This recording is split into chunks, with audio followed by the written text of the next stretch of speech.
ज्ञानाञ्जनशलाकया चक्षुरुन्मिलितं येन तस्मै श्रीगुरुवे नमः।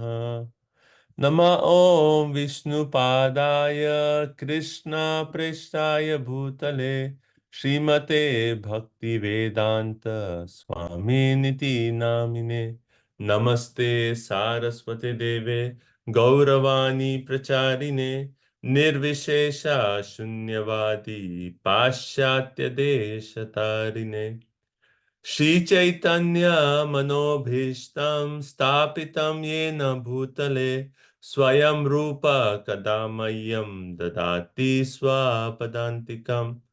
वन्देऽहं श्रीगुरु श्रीयुतापदकमलं श्रीगुरुन् वैष्णवांश्च श्रीरूपं साग्रजातं सहगणा रघुनाथान्वितं तं सजीवं साद्वैतं सावधूतं परिजनसहितं कृष्ण चैतन्यदेवं श्रीराधा कृष्णपादान् सहगणा ललिता श्रीविशाखान्वितांश्च।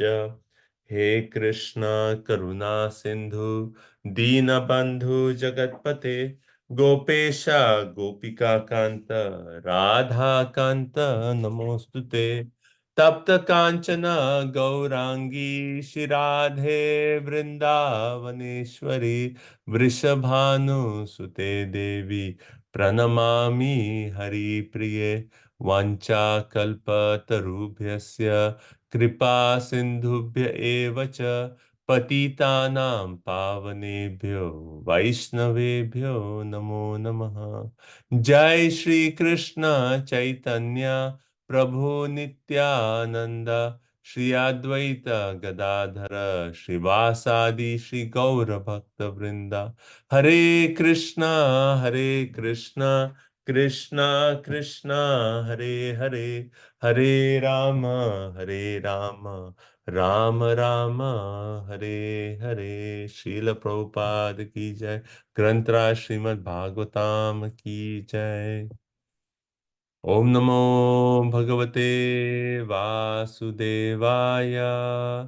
ओम नमो भगवते वासुदेवाय। ओम नमो भगवते वासुदेवाय। सर्वशास्त्रादि पीयूष सर्ववैदिक सत्फल सर्वसिद्धांत रत्नाद्य सर्वलौकिक दृक्पद सर्वभागवत प्राण श्रीमद्भागवतो प्रभु कलिदन्तोतितादित्य श्रीकृष्ण परिवर्तिता परमानंद पाथाय प्रेम वर्ष अक्षराय ते सर्वद सर्वसेवाय श्रीकृष्णाय नमोस्तुते। मद एक बंधु मद संगेन मद गुरुन् मद महाधन मद निस्तारक मद भाग्य मद आनंद नमोस्तुते। असाधु साधु तादाइन अति नीच ताकर हा ना मुंचा कदाचिन मां प्रेम न रित कंथयो स्पुरः। श्री नारायण नमस्कृत्यं नरं चैव नरोत्तमं देवीं सरस्वतीं व्यासं ततो जयमुदीरयेत्। शृण्वतां स्वकथा कृष्ण पुण्य श्रवण कीर्तनम हृद्यन्तस्त्वभद्राणि विदुनोति सुहृत्सतां। नष्टप्रायेषु अभद्रेषु नित्यं भागवत सेवया भगवती उत्तम श्लोके भक्तिर्भवति नैष्टिकी।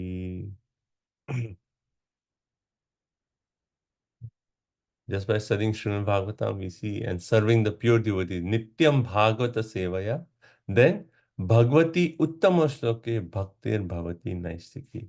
Our bhakti, our loving devotional service to Supreme Personality of Godhead will come to a stage of Nishtha. Right? Nishtha. Hare Krishna. Okay, so thank you so much for joining. So let's get started. We're going to start off with chapter 15. But before we go to chapter 15, then the last few verses of chapter 14, there were some points I just last time because of lack of time, we didn't complete those few key points I wanted to mention in the last few verses. So we'll just go through that chapter 14, last few verses, and then we'll start off with chapter number 15. Okay. So in chapter number 14, like we are reading an entire episode of DT and her pregnancy, right? And then after that whole episode where they united, what was DT's reaction after that? 1 minute, let me just pull up my notes. She was ashamed and sad about it. Yeah. Yes, very nice. So Kashyap Muni actually makes this point that because, and first of all, he says that everything was inauspicious in this union. But then he actually says, because in text 44 and 45, because you repented, right? Shoka, you actually had anutapa, right? Let me see, 44.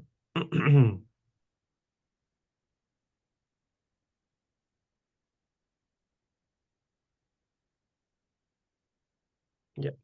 Okay. So first he says, because of your repentance, krita shoka, or lamentation. Then second, anutapena, your penitence. That is the act of feeling regret, right? Repentance. So lamentation, repentance, then pratyavamairanata, basically proper deliberation, then unflinching faith in the Lord, and because of your respect for Lord Shiva and for me, then he says that, okay, everything was inauspicious, but two positive points are there. And what are two positive points that Maitreya Rishi is predicting into the future? The demon sons will be killed by Lord himself, and very pious and devotee grandchild will be born in their dynasty. So their sons will be killed by Vishnu, and her grandson will actually be a great, great devotee, right? And so great that other saintly people will actually follow his example, right? He will be an example for other saintly people. So in text 46, he actually says that Sadhavaha Nairve Adibhi, that saintly people will actually practice freedom from animosity. Prahlad Maharaj is actually setting that example that when his father is trying to torture him, kill him, but did Prahlad ever maintain a feeling of animosity to his father? Never. So other saintly people will try to develop this freedom from animosity and that way try to follow in the footsteps of Prahlad Maharaj, right? So that's the first point. And then further, like we discussed this, that when Prahlad was tortured by his father, what was his response to his father? He actually prayed to the Supreme Personality. When Narasimhadev actually appeared, he said, and he asked for a boon. What did Prahlad say? I'm not interested in anything. I'm not like a merchant. I have prayed you and I need something in response. But he actually says, if you want to give me anything, just liberate my father. Right? So he prayed for his father. He did not ask for any benediction and he never cursed any of those persons who had actually tortured him. Right? And then in 47, we see further that is said that by the Lord's mercy to Prahlad, the universe will be happy and pleased with Prahlad. Right? We discussed a very nice point that when we actually take up devotional service, that the Lord who is seated in the heart of every living entity as Paramatma, right? Then he can dictate to other people to actually be pleased with us. Right. And this is true, like even we can think of this point in terms of our relatives also, that our relatives may not be happy that we have taken a Krishna consciousness. But as we progress, Paramatma in the heart will actually inspire them, will dictate to them that no, he's a good person. He's seriously practicing bhakti, right? So Paramatma. So the point here is that because Prahlad is such a great devotee of the Lord, the Paramatma in the heart of other people, even the enemies of his father, will actually be pleased with Prahlad. Right? And we discussed this point, how with the Goswamis of Vrindavan, Dhira, Adhira, right? Those are pious, those are ruffians. Everyone liked the six Goswamis of Vrindavan, right? Because the Paramatma in the heart inspired them to love such exalted personalities. Right? So that was 47. And then in 48, so this was the verse I wanted to just mention quickly. So in 48, what does it say? So it says, everyone has your book, 48? Right. Someone can just read the translation, text 48. That topmost devotee of the Lord will have expanded intelligence and expanded influence and will be the greatest of the great souls. Due to mature devotional service, he will certainly be situated in transcendental and will enter the spiritual sky after quitting this material world. So the words that are used is a Maha-Atma. That means you will, okay. So he will be a Maha-Bhagavata. He'll be a topmost devotee with Maha-Atma, expanded intelligence. Then second point is Maha-Anubhav, right? So this is the word that Prabhupada elaborates in the purport, and this is a point I just quickly wanted to mention because last time I didn't have time to go through this. So Maha-Anubhav, right? So Maha-Atma, expanded intelligence. Maha-Anubhav, expanded influence, right? So we'll explain that Anubhav. Then third one, Mahatam Mahishtaha. He'll be the greatest of all great souls. And Pravridya Bhakta. And due to his mature devotional service, his Anubhavita Ase, his mind certainly situated in Anubhav stage of ecstasy, he will certainly enter the spiritual world after quitting the body. Right? Okay. So, so Prabhupada in this purport, what he actually makes the point, he says, the first sentence, the three stages of transcendental development in devotional service, technically called Sthai Bhav, Anubhav, Mahabhav, right?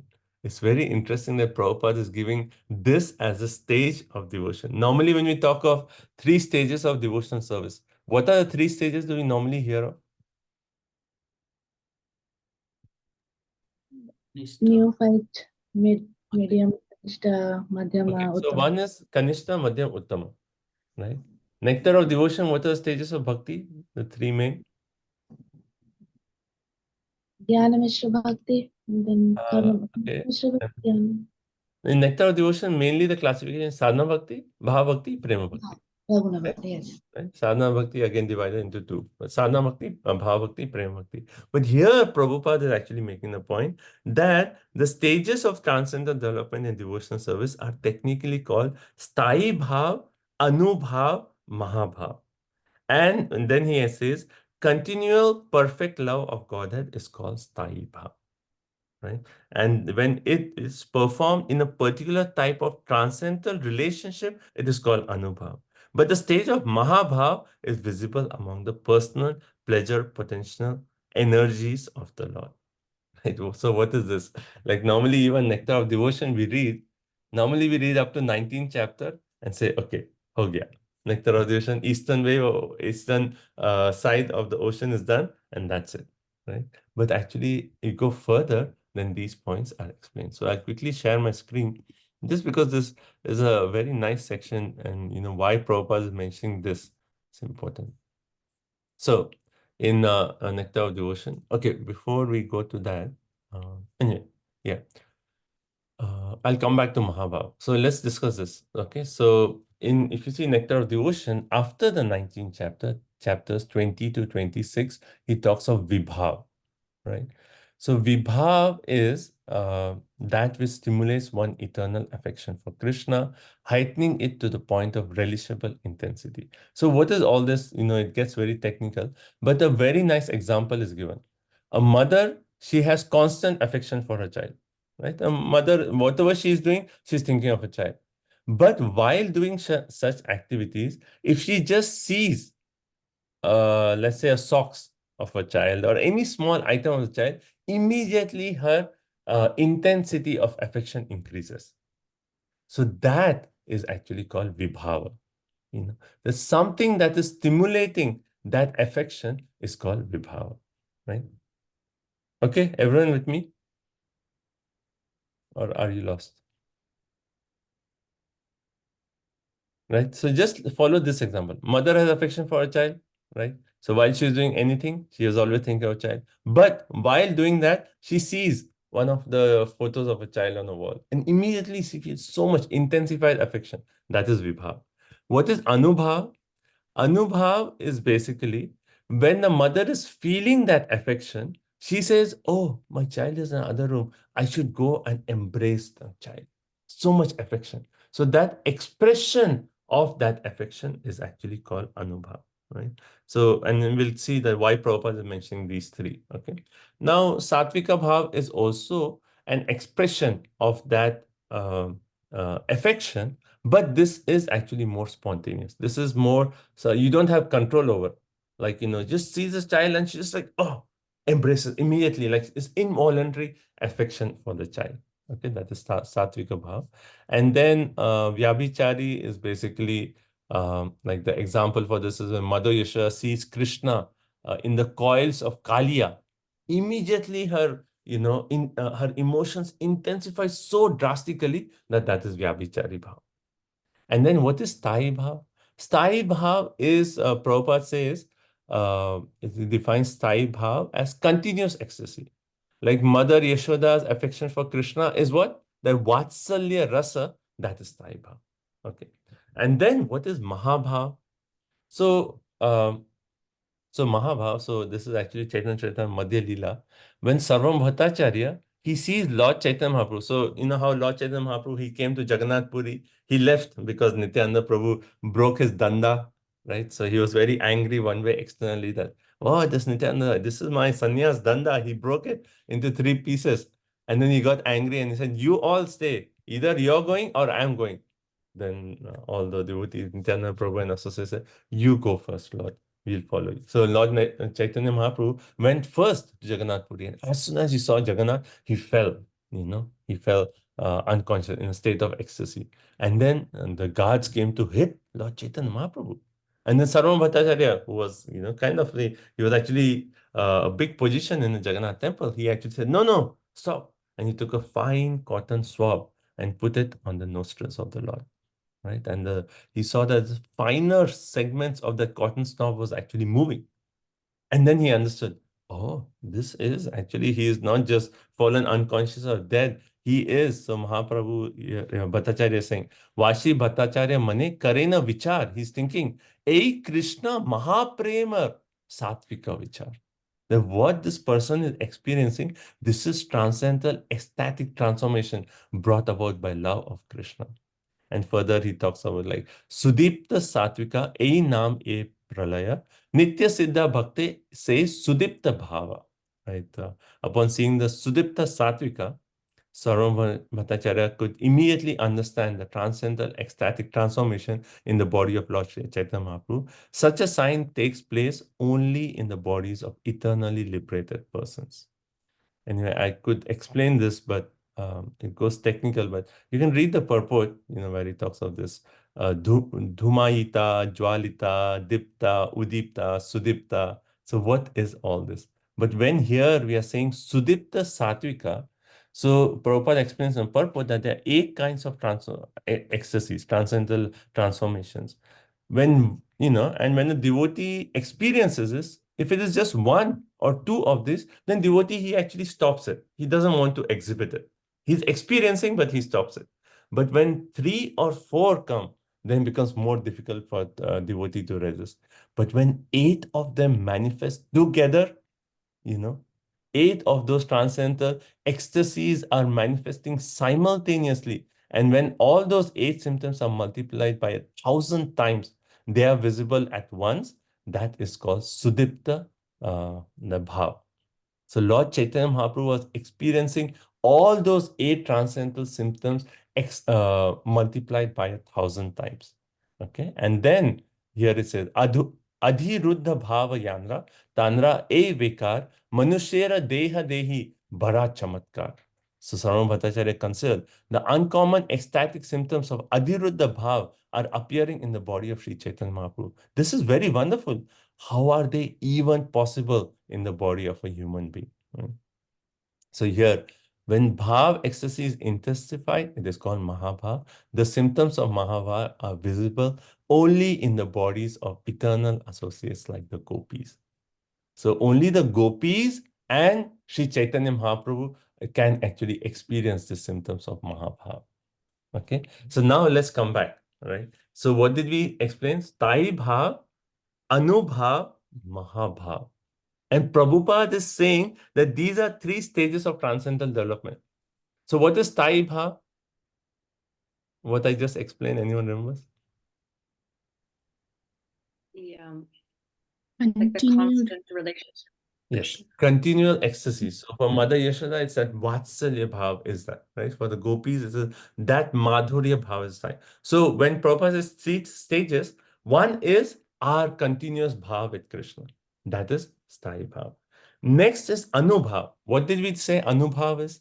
Anyone remembers?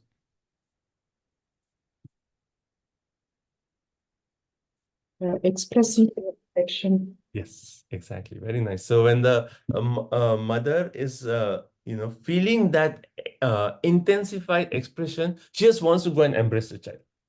That expression is Anubhav. So Prabhupada says first is our relationships, Sthayi Bhav. Then our expression of that emotion is Anubhav. And then Prabhupada says what? The third is Mahabhav. Imagine Prabhupada is saying the third stage of transcendental development is actually Mahabhav, which is experienced only with the gopis of Vrindavan or Sri Chaitanya Mahaprabhu. And so I felt so interesting that Prabhupada is mentioning these three as the stages, taking us from our relationship, our eternal relationship with Krishna, to the stage where we are, to the stage where the gopis, Lord Chaitanya Mahaprabhu is experiencing the Mahabhav with Krishna. Right? So I want to explain that point. And Prabhupada in the purport, the main verse here, why is Prabhupada explaining? Because this verse says that what was Prahlad Maharaj experiencing?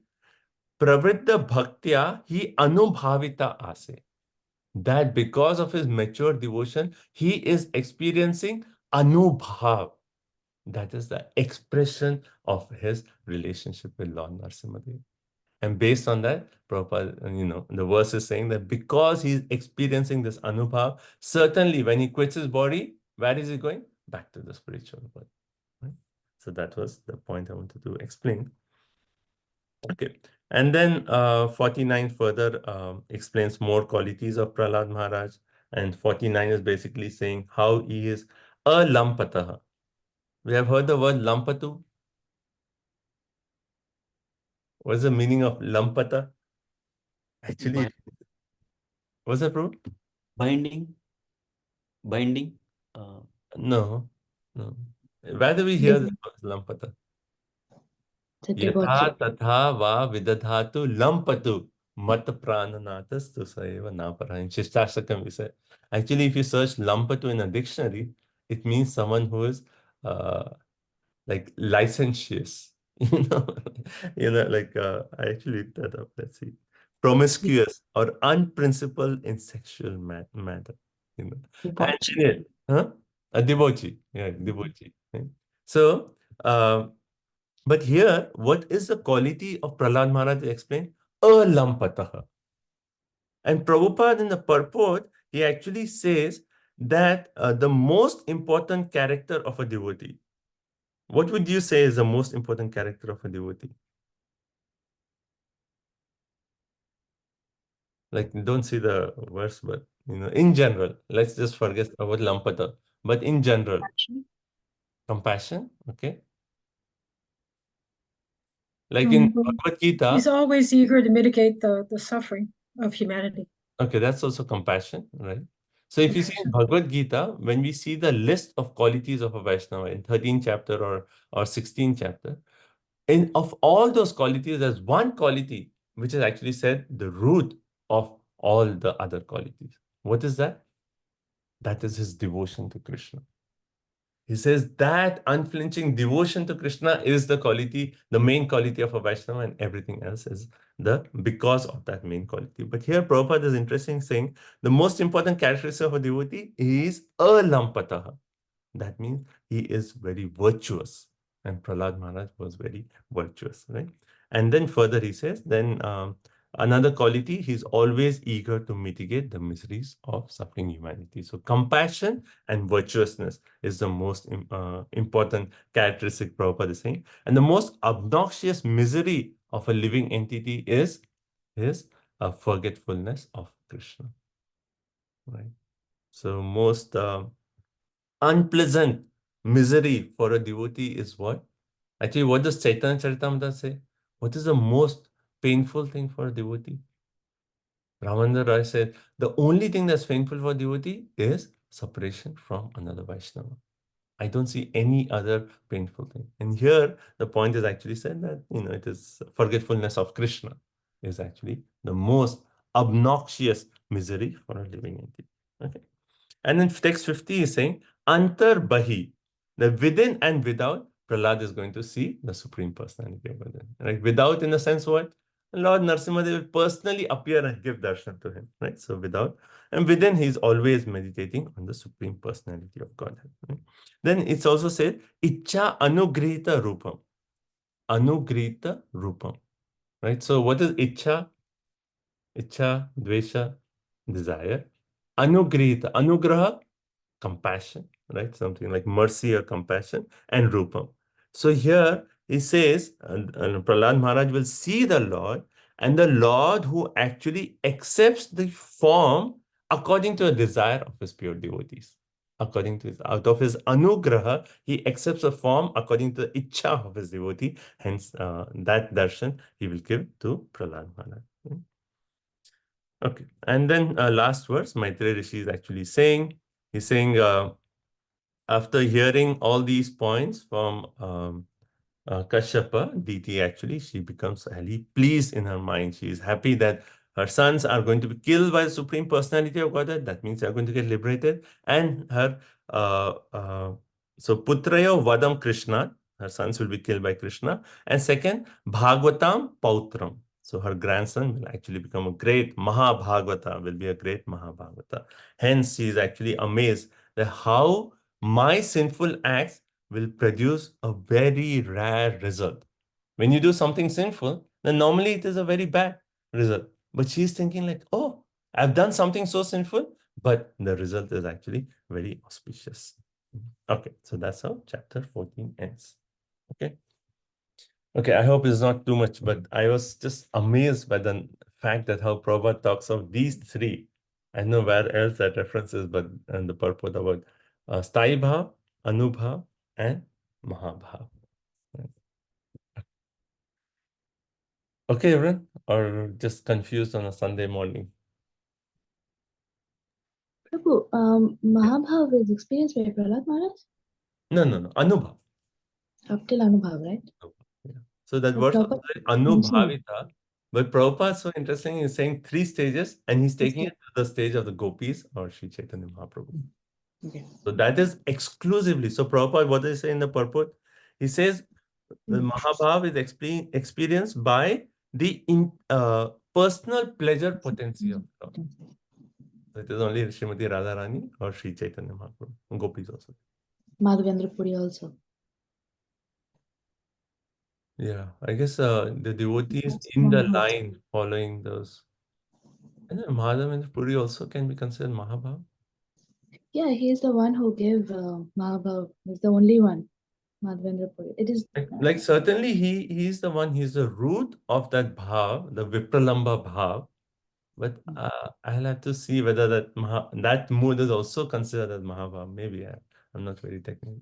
It's a technical point, but normally it is said only Radharani, Gopis, and Sri Chaitanya Mahaprabhu because he was in that mood.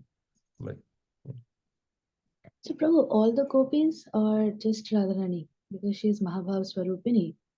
So, like in the sense, all the gopis in the sense like Chandravali, Saripur, Actually, it is only Srimati Radharani. According only to Srimati. Adi Leela, chapter 4, if you see, it says Mahabhava Rupini Srimati Radharani. Right. It's actually Srimati Radharani and Sri Chaitanya Mahaprabhu actually. Only So these two. these two can experience Mahabhava. Okay. Okay, so I'm going to do some anything else about 14th chapter? Okay. So just to make it more interactive, and don't be surprised, we'll just have a small quiz. And it is just a fun quiz. And I'm going to share my screen. And you just in your chat box, just keep writing the answers, just multiple choice, and simple. But just to make it more interactive. So I'm requesting everyone here. And those who are here, if you like turn on your video screens, can have more interactive. And just type in the answer, but don't enter it. And then at the end of the quiz, you can just enter. So we'll see all the answers towards the end. Is it okay? It's simple. It's just multiple choice. But it's just a nice and interactive. But just 14th chapter, we'll get an overview. There are no marks for this, but it's just, makes you think and give you a good overview of chapter 14. Okay. Everyone ready? Ready. Okay. Thank you. Let me just share my screen. Okay. It's just, I think, 10 questions, multiple choice, should be simple, straightforward. But it gives a good overview of chapter 14. Okay. Okay. So just type it in the chat, but don't enter it. Okay. So we'll start with text 8. I could go before, but anyway, let's just do question number 8. The satisfaction of Lord Vishnu includes the satisfaction of, so demigods, all living entities, both A and B, none. So whatever is the answer, you just write in your chat box A, B, C, or D, right? And put a comma. Don't enter it, right? Then 3 perfections of liberation: religiosity, economic development, sense gratification, all of the above. Okay? Everyone with me? Yes, no? Okay. Yes. Okay. Which is correct? So this is all, that's the last section is what we discussed here, which is correct. For a conditioned soul, the wife is considered to be the source of liberation because she offers her service to the husband for his ultimate liberation. Second, a faithful wife is supposed to cooperate with her husband in fulfilling all material desires so that he can then become comfortable and execute spiritual activities for the perfection of life. Third, if, however, the husband is progressive in spiritual advancement, the wife undoubtedly shares in his activities, and thus the wife and husband profit in spiritual perfection. And where was this actually described? Maitreya Rishi, after he was requested by Kashyapa, after he was requested by Diti for that union at the inauspicious time, then he starts glorifying the position of wife and he says these points. So which of this is actually correct? 1, 2, 3, or all of the above? Okay.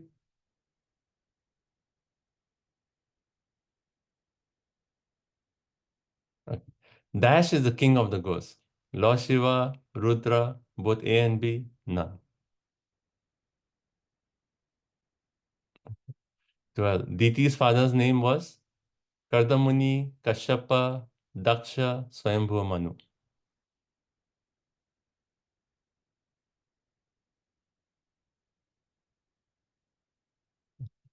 Thirteen. Daksha Prajapati had married dash number of his daughters, had married dash of his daughters to Kashyap Muni. I mean, 13 is already giving the answer to 12. Okay. Okay, 14.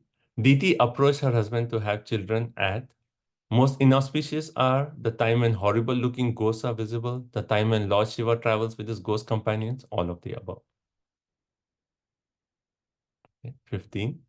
Diti, after realizing her fault of not listening to her husband, begged him to bless her so that she may not be cursed by Lord Shiva. And also Lord Shiva is her brother-in-law, is the worshipper Lord of all women, is the fulfiller of all material desire, or all of the above. Right? So these are, it's nice. The reason I want to go through is we actually see that Diti, after realizing a mistake, then she actually requested, right, Kashyapa, that you please make a request to Lord Shiva. And then she was thinking, actually, Lord Shiva is this, this, and this. Hence, he will not, he will forgive me. Right? So it's a kind of a quick overview. 16. Kashyapa foretold Diti that the sons in her womb would cause constant lamentation to all the 3 worlds, would kill poor, faultless living entities, torture women, will be killed by the Supreme Personality of Godhead, all of the above. That's simple, right? That's a good overview. Kashyap also said to Diti that her grandson Prahlad will be the topmost devotee of the Lord, will always be situated in transcendental ecstasy. We just discussed that. Anubhav, right? Will enter the spiritual sky at the end of his life. All of the above. Okay. On hearing the future spoken by her husband, Diti was she pleased? Was she furious? Was she bewildered? Was she anxious? Okay. Durga Devi is the controller of the material energy, personified material energy, Lord Shiva's wife, all of the above. And last is a true or false question.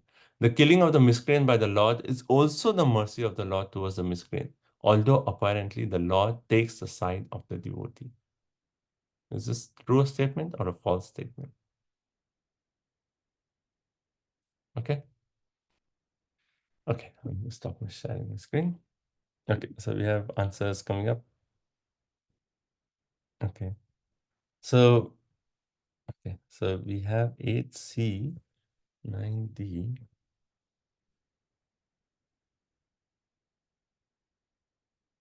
So I'm seeing C, D, D, A, C, 13, D.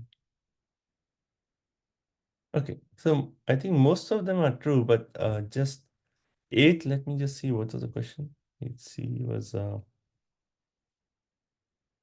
the satisfaction of Lord Vishnu includes satisfaction of all demigods, other living entities, both A and B. What's the right answer for this?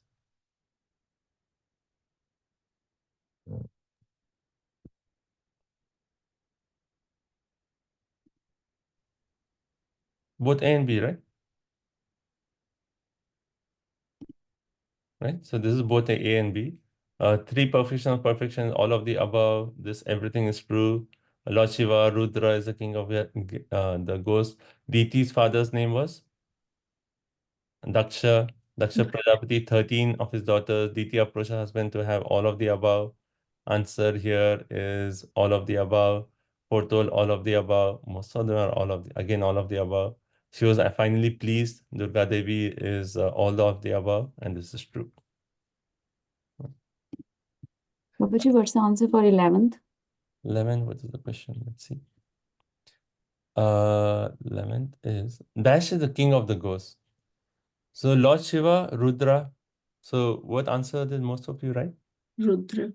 Rudra. Right, 11. C. Actually, both A and B, I mean, actually it is Rudra. The reason is because in that section, how does DT make a request? She says Rudra is the king of ghosts and Lord Shiva is all auspicious. And she separates the Rudra aspect and Lord Shiva aspect. So Rudra she actually considered as the king of ghosts. Prabhuji, Durga Devi, the question you Only, just, sorry. Yeah, Durga Devi, what is the answer?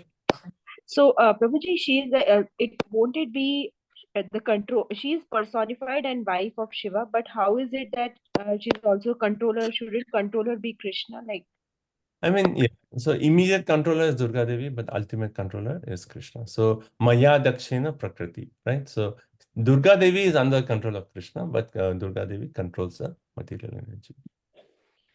Okay. thank you. Anything else? Question? Okay. Okay. So let's move on to chapter number 15. Chapter 15 is a very wonderful chapter, description of the kingdom of God. Everyone okay? Yes? Okay. So we'll do this quiz at the end of the chapters, so that way you'll have an overview.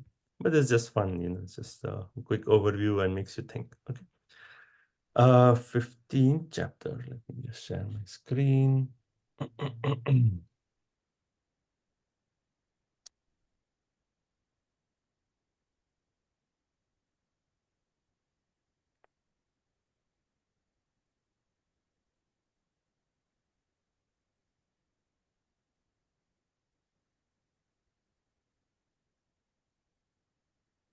Okay. So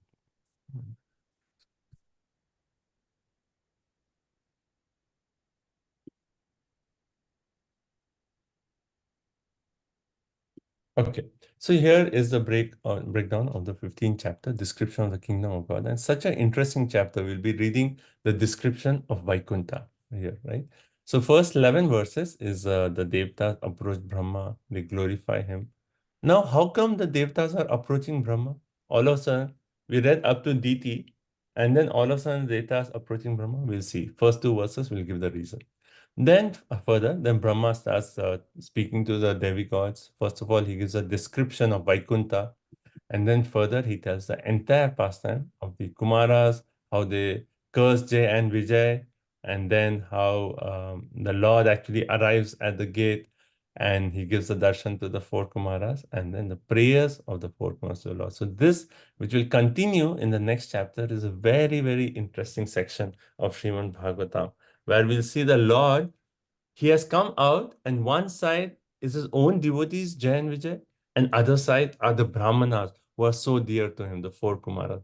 How does the Lord actually manage the entire situation where the Kumaras have actually cursed Jay and Vijay? And whose side the Lord actually takes, right? So that will all be described. Okay. So let's get started with text number 1. Maitreya Uvacha Prajapatyam tu tatteja Paratejo Hanam Ditihi Dadhara Varshani Shatam Shankamana Sudardanat. Sri Maitreya said, "My dear Vidura, Diti, the wife of the sage Kasyapa, could understand that the sons within her womb would be a cause of disturbance to the demigods. As such, she continuously bore the powerful semen of Kashyapa Muni, which was meant to give trouble to others for 100 years.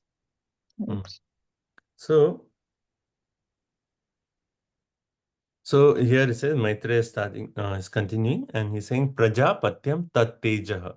That tejaha of Prajapati. Who is Prajapati here? Kashyapa Muni, right? So he's basically making the point that Diti, she actually held that powerful semen of Kashyapa in her womb, that great Prajapati, and it was a very powerful semen of Kashyapa in her womb. And then Para Teja Hanam. She knew, what Kashyap Muni had already told, that she knew that the child is going to meant to give trouble to others. Para Teja Hanam is going to give trouble to others. And also Sura Aradhanat. So it is also Shankamana. She was doubtful that the children born will Sura Ardhanat, will disturb the demigods, or another meaning is they will be killed by the Supreme Personality of God, right? So what did Diti do? Diti Dharaha Varshani Shatam. She bore that semen in her womb for 100 years. Like, I don't know how that technology is that someone can bear the semen in the womb for 100 years.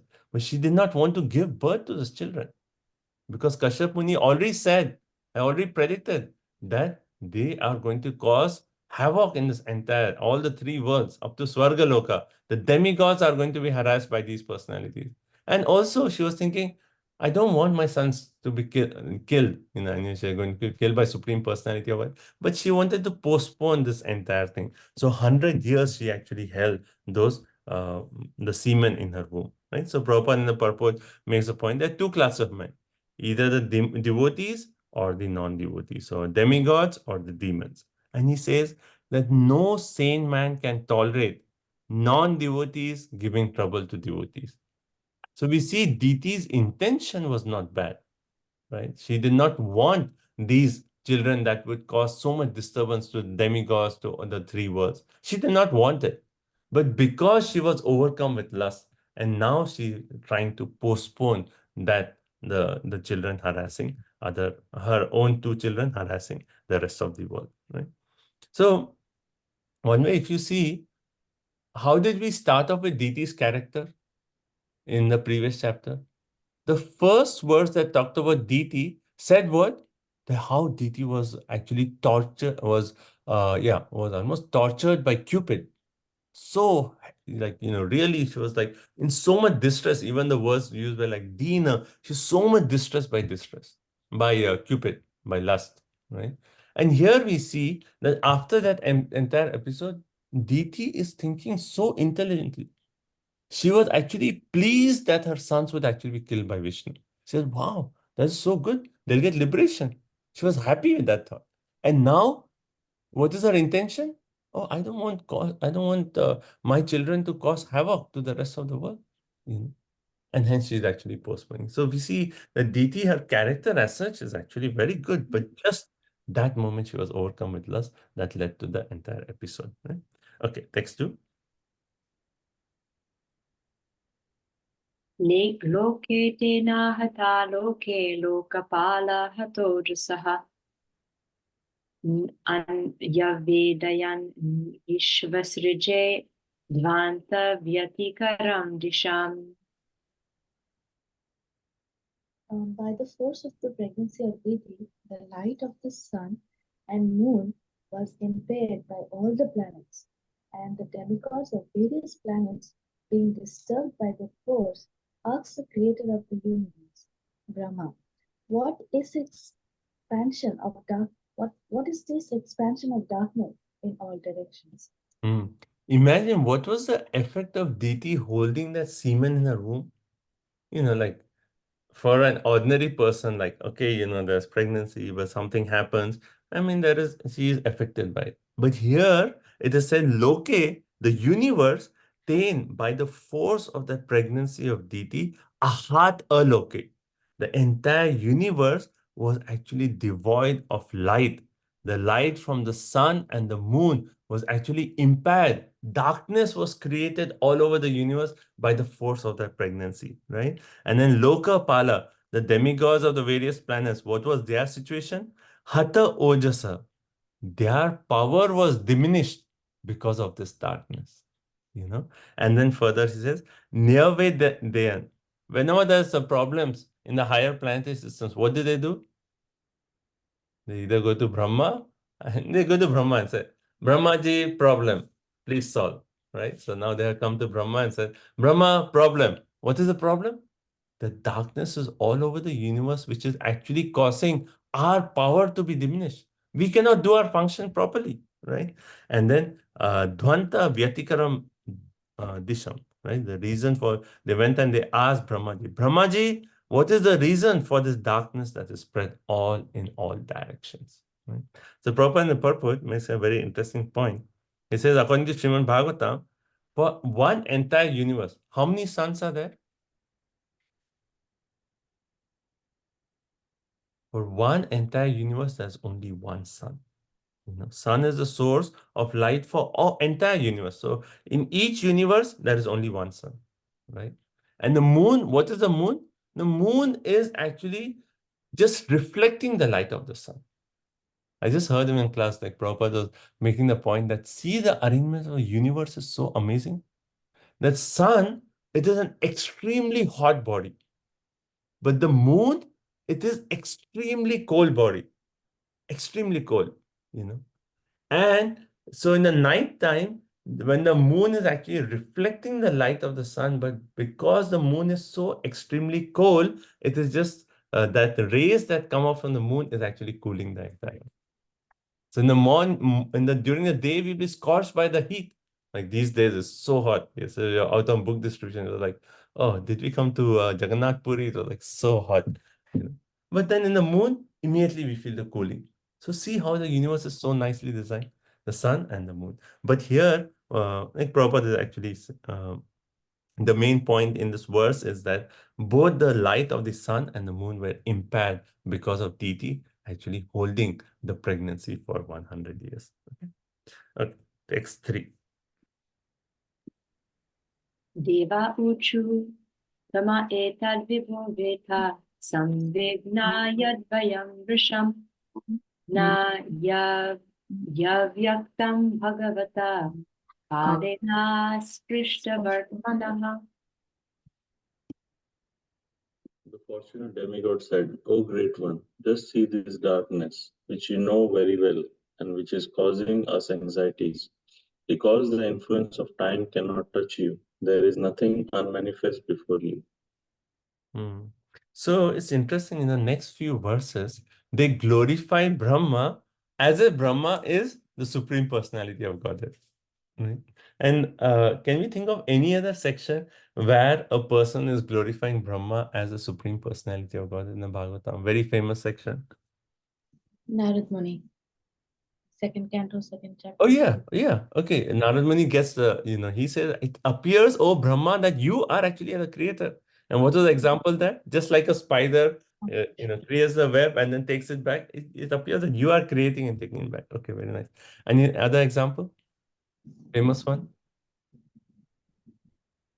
One person He does a very severe austerity. Hiranyakashipu. Hiranyakashipu. And then when Brahmaji said, Brahmaji, you are the supreme, right? He actually says, you are the supreme person. And he glorifies him, that you are the cause of all causes, and so on. So here, the demigods, we'll see in the next few verses, that they are actually glorifying Brahma as if Brahma is the supreme person. So here, what did they say? They use the word Vibhoho, O great one, right? Etat tamaha, this darkness, Vetha, you know the cause of this darkness. Why? Some vignaha, right? Which is actually causing so much anxiety. And why is it that Brahma knows? And then they say 2 points, right? One, they say, Veta aprishta kalena, right? So basically they say, your knowledge is untouched by time. That basically, is our knowledge untouched by time? No, our knowledge is, as soon as time progresses, after Bhagavatam class ends, then you'll ask, like, what do you study in Bhagavatam? I say, wait, I have to look back at my notes. I'll open and I'll let you know. Right? But Brahmaji, they're saying, no, for you, your knowledge is not affected by the past, present, or future. You know everything, right? So that's the one point. And second, they say, yad brisham nahi avyakta, right? So you are Bhagavata, right? So nothing is ever unmanifest to you. You know everything. Nothing is unmanifest to you, and your knowledge is not affected by time, right? Hence, you know everything. So you please tell us the reason for this darkness. So Prabhupada in the purport says, Brahma is addressed as Vibhu and personality of Godhead, Bhagavataha, right? But is he really Bhagwan? No, he's not Bhagwan. But the reason that in these verses, we see the demigods glorifying Brahma as the supreme personality of Godhead, because Brahma is he an avatar of Krishna? Yes or no? Yeah, he is a Guna avatar. Guna avatar, right? Guna avatar. So we have Guna avatar. Who are the 3 Guna avatars? Brahmaji himself, Vishnu in charge of the mode of goodness, and then Shiva in charge of mode of passion. Right? So there is Guna avatar. So because Brahmaji is a Guna avatar, so in one way he is non-different in a representative sense, Prabhupada is saying. As a representative, he is not different from the Lord. Right? Okay. Therefore, he knows past, present, and future. He's Trikalagya, right? Trikalagya. He knows past, present, and future. Right? So again, we have to see all these verses. We cannot, anyway, we'll see further also. Like, is Brahma's knowledge affected by time? Yes or no? I mean, every day morning when Brahma wakes up, he's like totally bewildered. He's like, where am I? What am I supposed to do? And then again, he has to meditate. And we read the entire section, right? Previous chapter, how he meditates. And finally, Vishnu comes and says, okay, here, take this knowledge. Tene Brahma Hridaya Adi Kave. Now you do creation. So Brahma's knowledge is certainly affected by time, right? And then we see how Brahma, Vimohan Lila, he gets bewildered. Is this really my Lord? Right? So we cannot say that Brahma's knowledge is like that. But as a representative, they are praying in that way. Right? Okay, text 4. Deva Deva Jagadhatar Lokanatha Shikamane Paresham Aparesham Tvam Bhutanam Asibhavavit.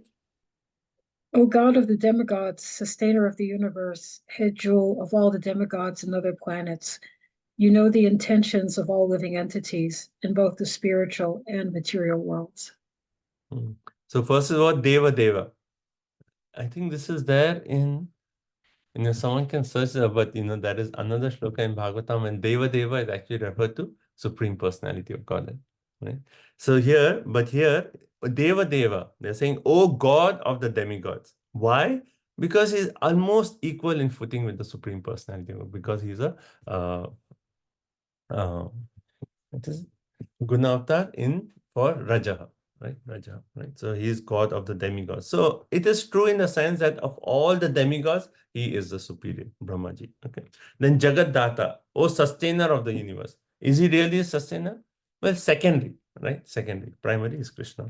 Third, Lokanatha Shikamane, head jewel of all the demigods in in all the lokas, right? So that's head of the demigods. Paresham aparesham tvam bhutanam asi bhavavit.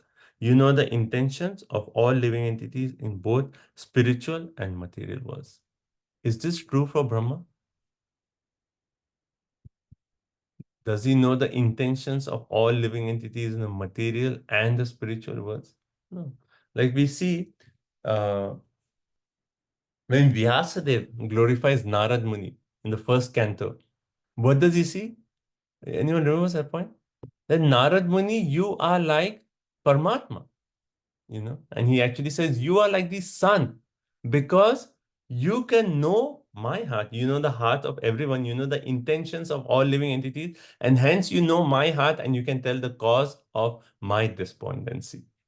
Right? And then, so here Brahmaji actually said, well, we cannot say that Brahma knows intentions of all living entities in the spiritual world. Well, in the material world, to a certain extent, yes, but not in the spiritual world. Right? Okay.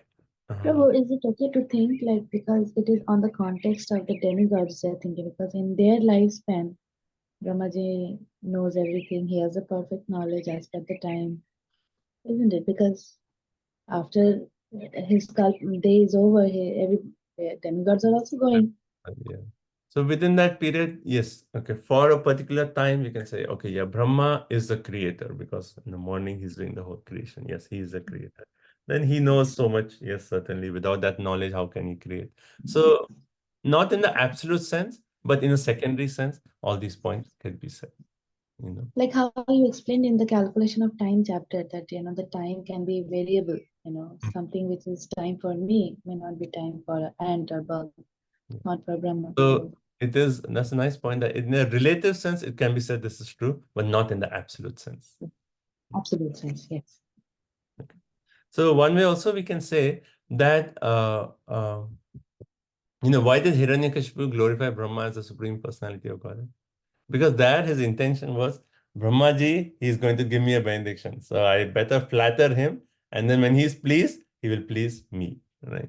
But here, the intention is not so much in that mood, but at least they're saying, Brahmaji, you know everything, hence you can tell us, the cause of this and give us a solution for this. And actually, it's interesting. Brahmaji, does he give a solution for this problem? Actually, Brahmaji says, even this is beyond me. But he says, you're asking the cause. I will tell you the whole story. I'll speak Krishna Katha. That is one I can do. But beyond that, Krishna himself has to come and solve this problem. I cannot do anything about it. But he just starts speaking Krishna Katha. And we'll see that further. Okay, next slide. Namo Vijnana Viryaya Mayayedamupeyushe Grihita Gunabhedaya Namaste Vyaktayonaye. Translation, Srila Prabhupada ki jai.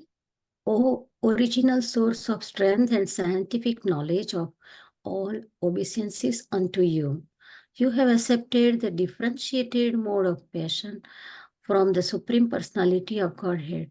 With the help of external energy, you are born of the unmanifested source, all obeisances unto you. Hare Krishna. Right, we see the word Namaha coming twice in this verse. First line, last line. Namo Vijnana Viryaya. You are the original source of strength and scientific knowledge. Right? So Prabhupada explains that the Vedas is the original scientific knowledge for all. And this was imparted to Brahma by Krishna himself. Therefore, he is in this material world, he can be said to be the original source of all knowledge. Right? In this material world, Brahmaji received, he is the first being and he got the knowledge, so he is the source of knowledge. So that's why. Then Mayaya idam upeye Yesu. With the help of the external energy Maya, you have obtained this body of Brahma. And so it's interesting that here they are making the point that you have accepted the third point is Grihita Guna Bhedaya. You have accepted differentiated mode of passion from Yonaye Avyakta, from that unmanifested source.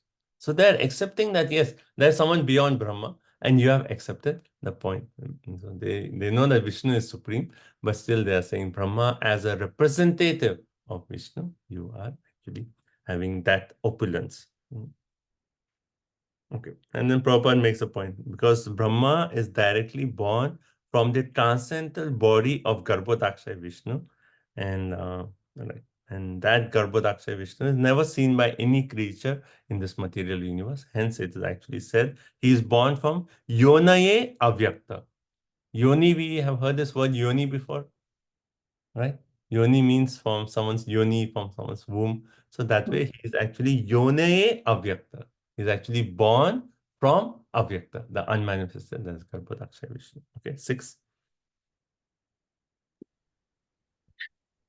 ये त्वान्येन भावेन भावयन्त्यात्मभावनम् आत्मनि प्रोतभुवानं परं सत् असत् आत्मकम्.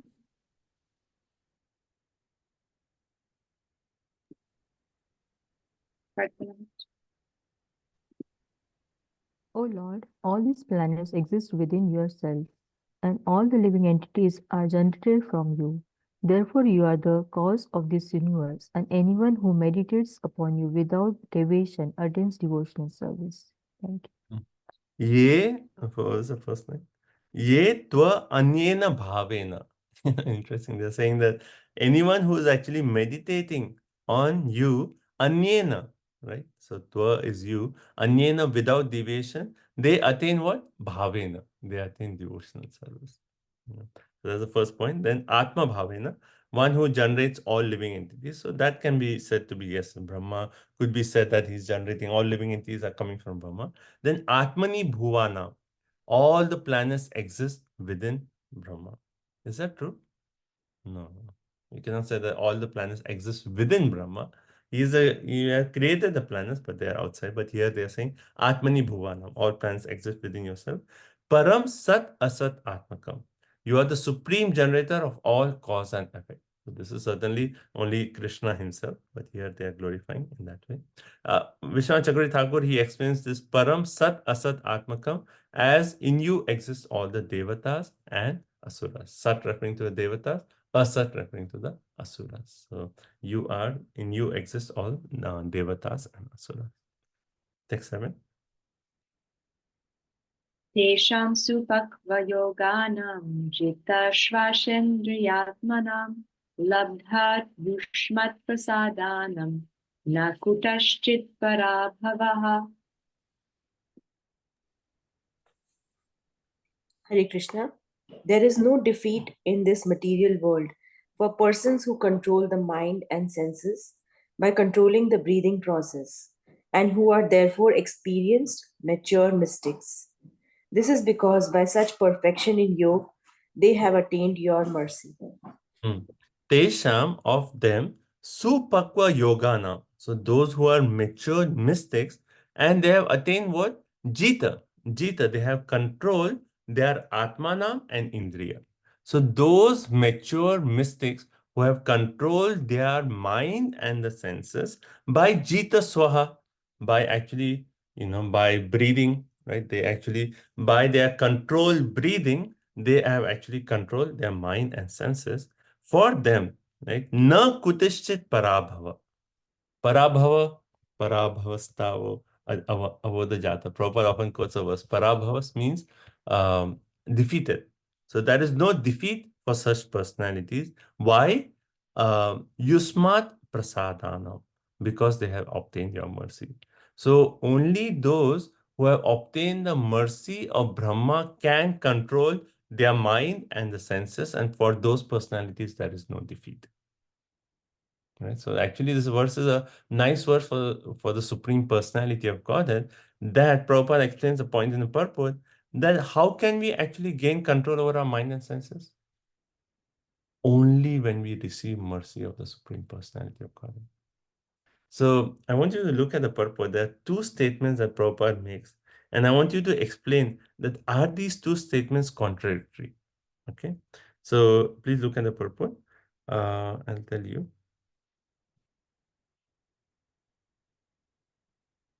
Okay, so in between the purport, you see, in other words, one cannot attain the mercy and benediction of the Supreme Lord until one is able to control the mind and senses. Okay, one cannot receive the mercy of the Lord until we have controlled the mind and senses. Okay. Then later on, Prabhupada is making the point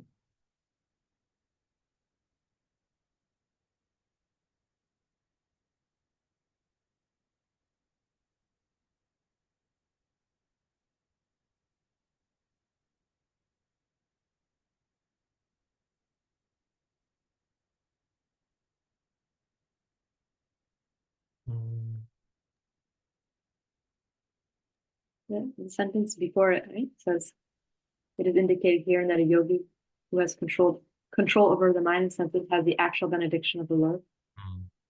Okay. Yes, exactly.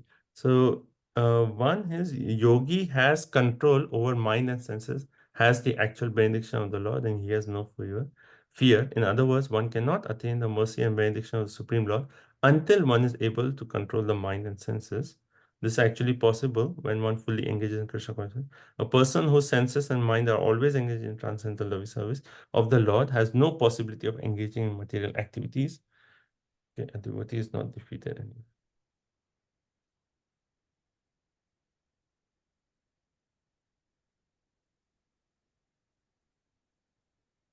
And it's somewhere when I was studying that verse, I found this, but maybe it is. Okay. Yeah, so we can take those two sentences, what Ranadika mentioned. One is a yogi who has control over mind and senses has the actual benediction of the Lord. Right? So one point is, how can we control our mind and senses? Only when we receive the mercy of the Lord, we can control our mind and senses. Is that true? Yes or no? Yes. Now, okay, we can control our mind and senses only when we receive the mercy of the Lord. Second statement, Prabhupada is saying, one cannot attain the mercy of the Lord until one controls one's mind and senses. So which comes first? Which comes first? Because one is, we cannot get the mercy of the Lord until our mind and senses are controlled. Second point is that Prabhupada is saying that only when we get the mercy of the Lord, we can control our mind and senses. Prabhu, I'm thinking, mercy of the Lord is dependent on Krishna, whereas controlling our senses and mind depends on us, which is not going to be very fertile. So, mercy of the Lord has to have the first, has to be the first. That the desire also that I have to control this mind and the senses will also come from Him. So the root cause of all this sense control or devotional service comes from Krishna through his devotees, like Satam Kripa, we get bhakti, and so like things that are coming from Krishna will always be the first, because he's the one who woke up. Get up, don't go to material world, come to me. That whole thing comes from him, right?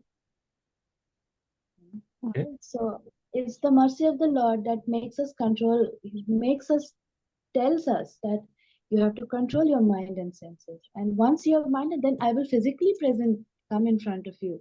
I will physically come, just like how Narad Muni, he was a small child. The desire came to his mind that he has to do his meditation. And then when he was a small child, and then he did his meditation, and Lord appeared in front of him, right?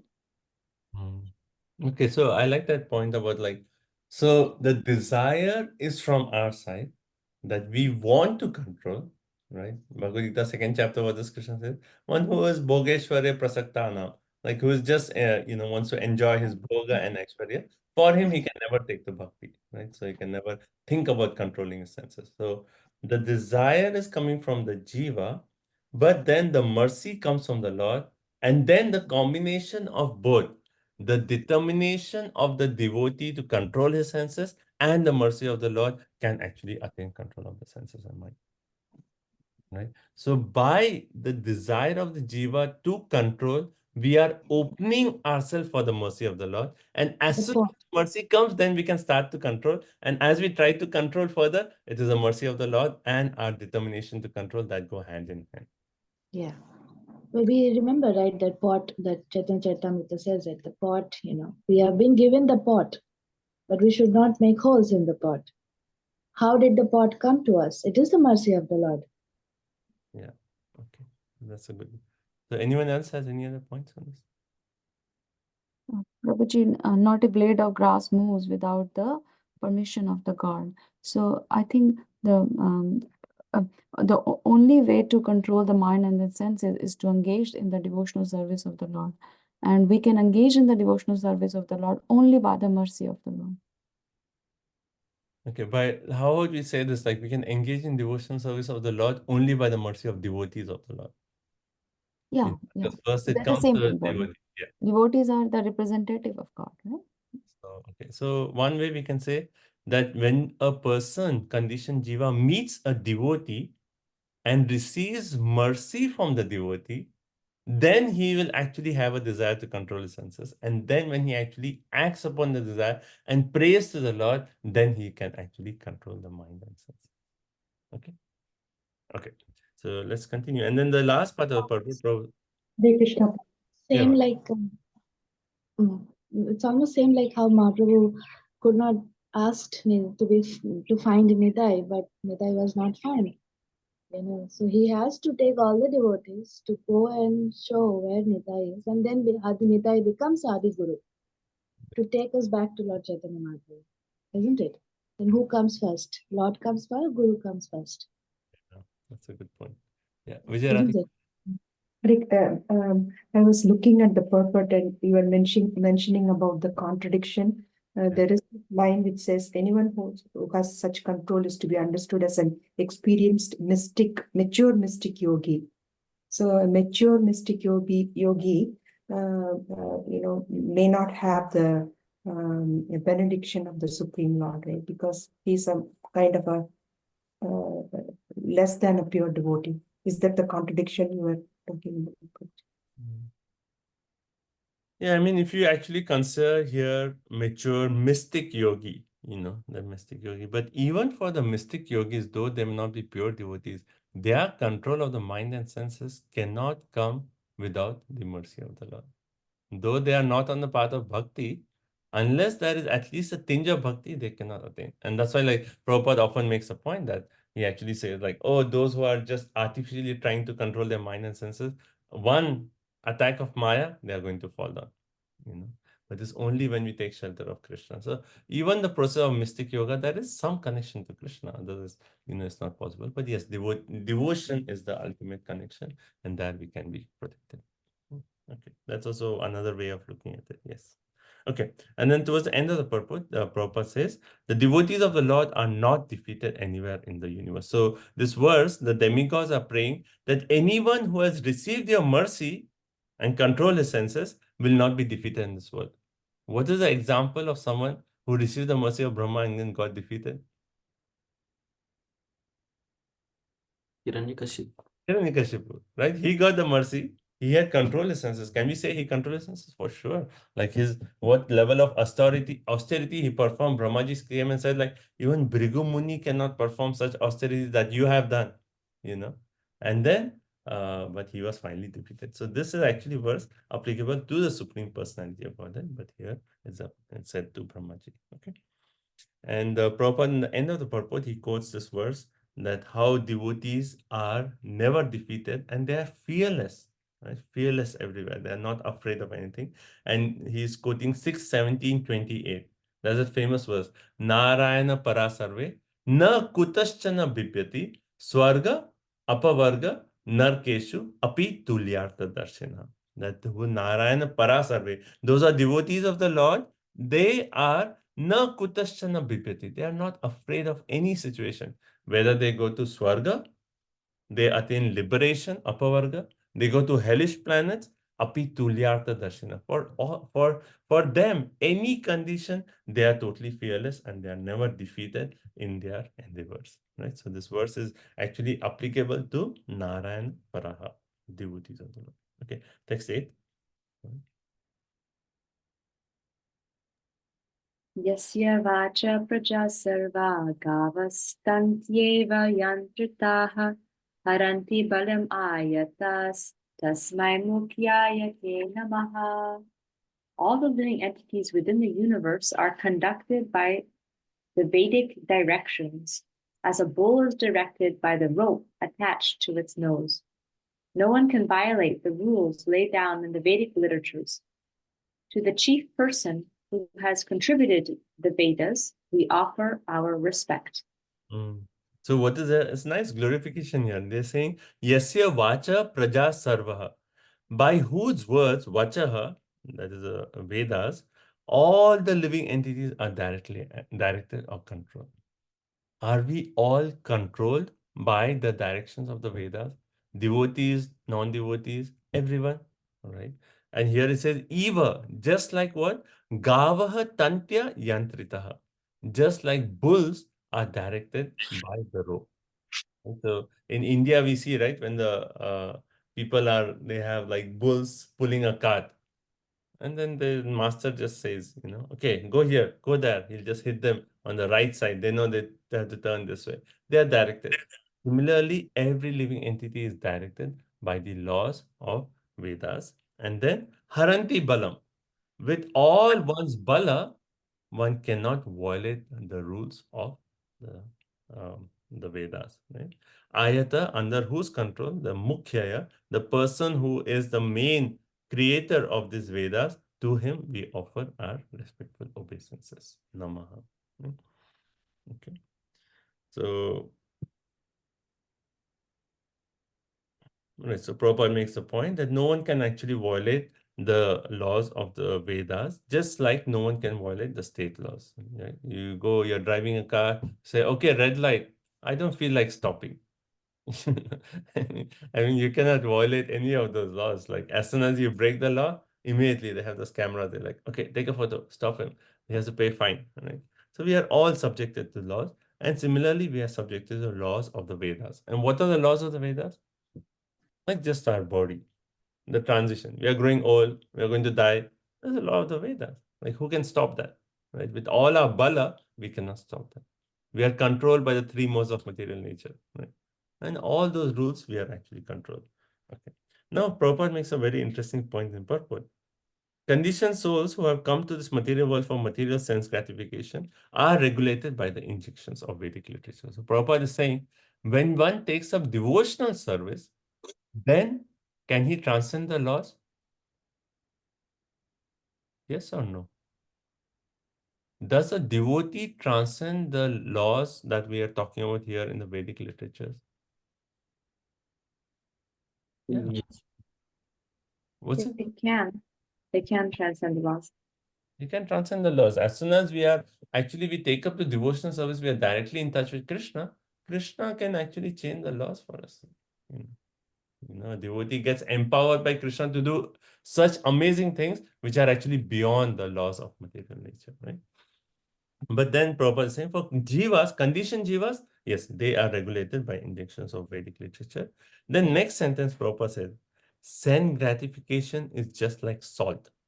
One cannot take too much or too little, but one must take some salt in order to make one's foodstuff palatable.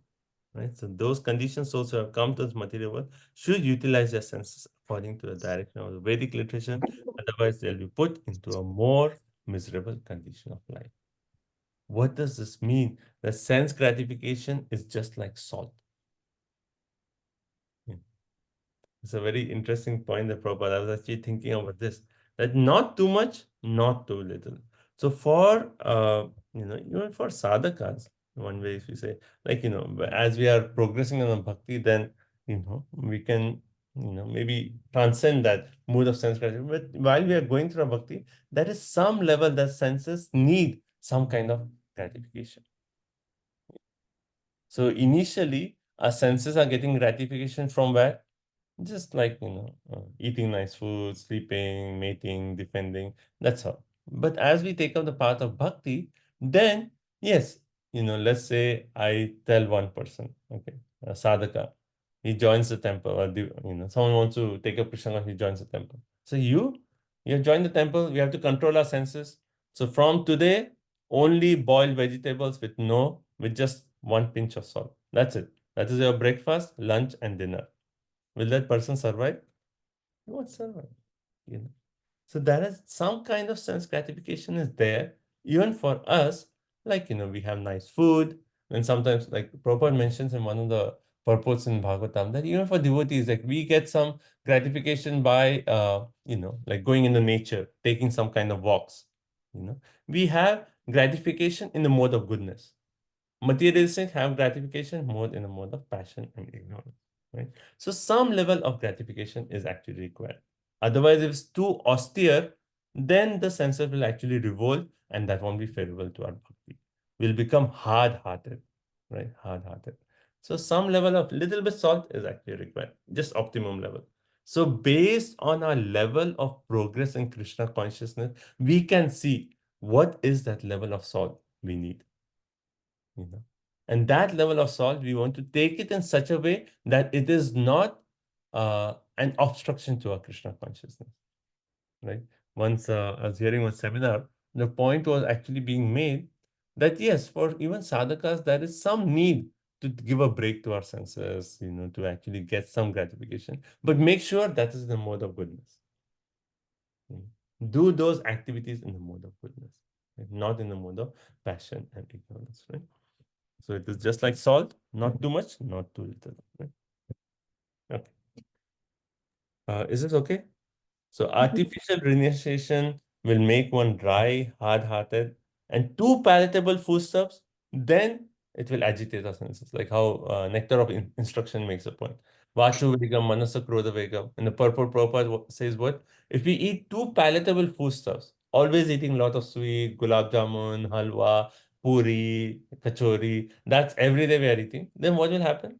Too much food of that, then naturally, like Prabhupada explains, belly, tongue, belly, genitals. It will agitate our senses, and then we will fall away from the path. So it has to be okay. Once festival time, okay, today we are going to have nice opulent food once in a while, okay, but not on a regular basis. So that balance is what Prabhupada is talking about. Okay. Prabhu, we have more festival than general days. For us, every day is a festival. But still, every day is a festival. That is true. But, we can have festival by doing more kirtan, not by having everyday kachori and gulab jamun. Okay. Prabhuji, I have a question. This verse says no one can violate the rules laid down in the Vedic literatures. But Prabhuji, you just said that uh, Krishna can change the Vedic rules for us. What could be some examples of that? Yeah. Aren't the pure devotees also follow the rules laid in the Vedic literatures? Let's say, like, okay, we are talking of rules like, let's say, when we talk of rules, particularly we're talking of rules of like, okay, how karma is actually affecting every living entity. But for a devotee, is karma actually affecting the devotee? Actually not. It says karmani nirjati kintucha bhakti bhajam. As soon as we take up devotional service, we are surrendered to Krishna. Then Krishna changes the rules for us. Your karma was you were supposed to die when you're 42 years, or I'm just giving an example that you're supposed to. This is going to suffer from cancer. This. For a devotee, Krishna may change everything. Krishna may change all those things. He's supposed to follow according to the law. He's supposed to die at a very young age. But if Krishna wants, no, he's practicing bhakti. I want him to go and preach Krishna consciousness in the world. I have so much planned for him. I'm going to give him a long lifespan. Possible? Yeah, why not? So that way, Krishna can change those laws of karma that's affecting every living entity. Otherwise, Thank you, Prabhuji. there is no escape. Thank you, Prabhuji. Prabhu, isn't it yesterday, the last class you said, right? The Prahlad Maharaj or Dhruva Maharaj who walked onto the planet on the same body. That is also Oh, yeah. Dhruva Maharaj, like he actually Dhruva conquered death, right? So he Maharaj, actually on the attained head of the perfect. Yeah. right? Same body, he actually could actually attain the Vaikuntha Lok.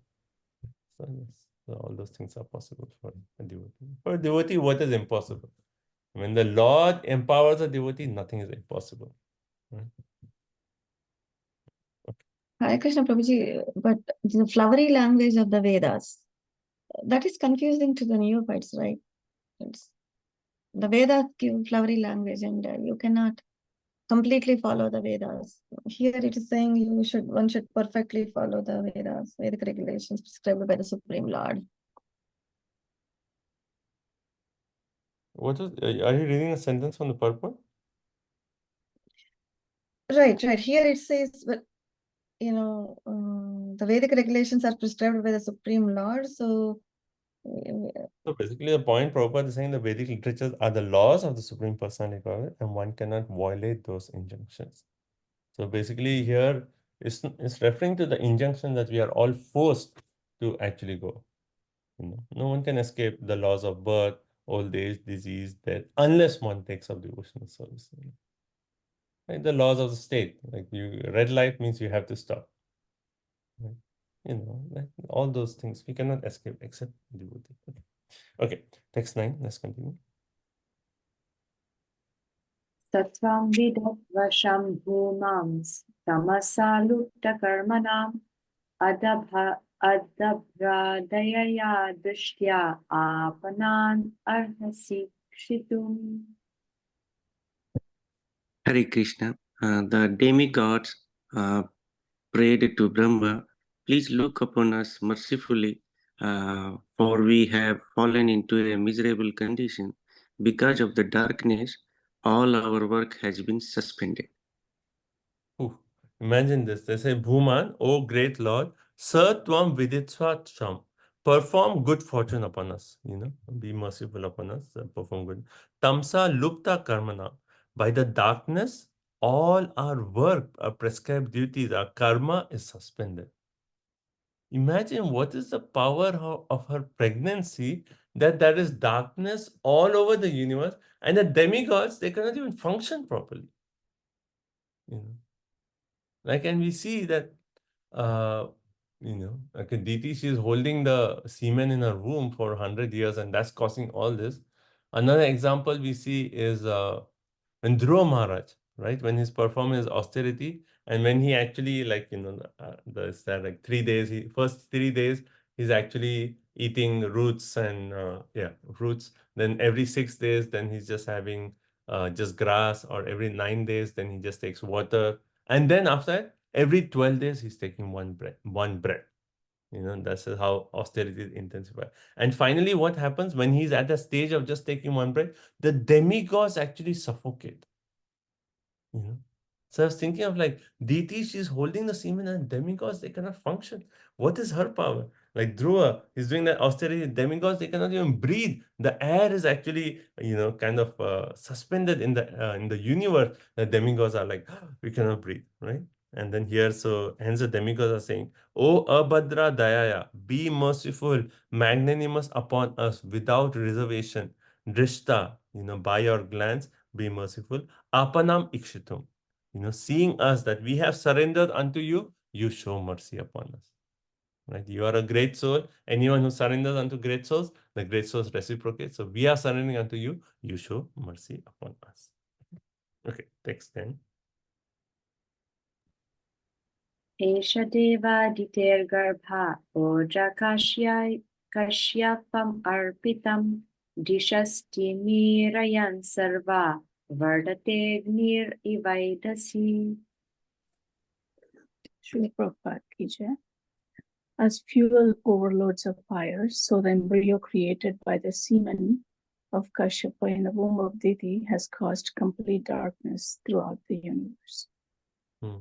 So here the demigods, they know, they're saying, O Lord Deva, Dite Garbe Oja Kashyapam. So the semen of Kashyapa, which is actually deposited in the womb of Diti, that is Sarva Disha Timirayan, is causing complete darkness in all directions. They know this, but they want more details.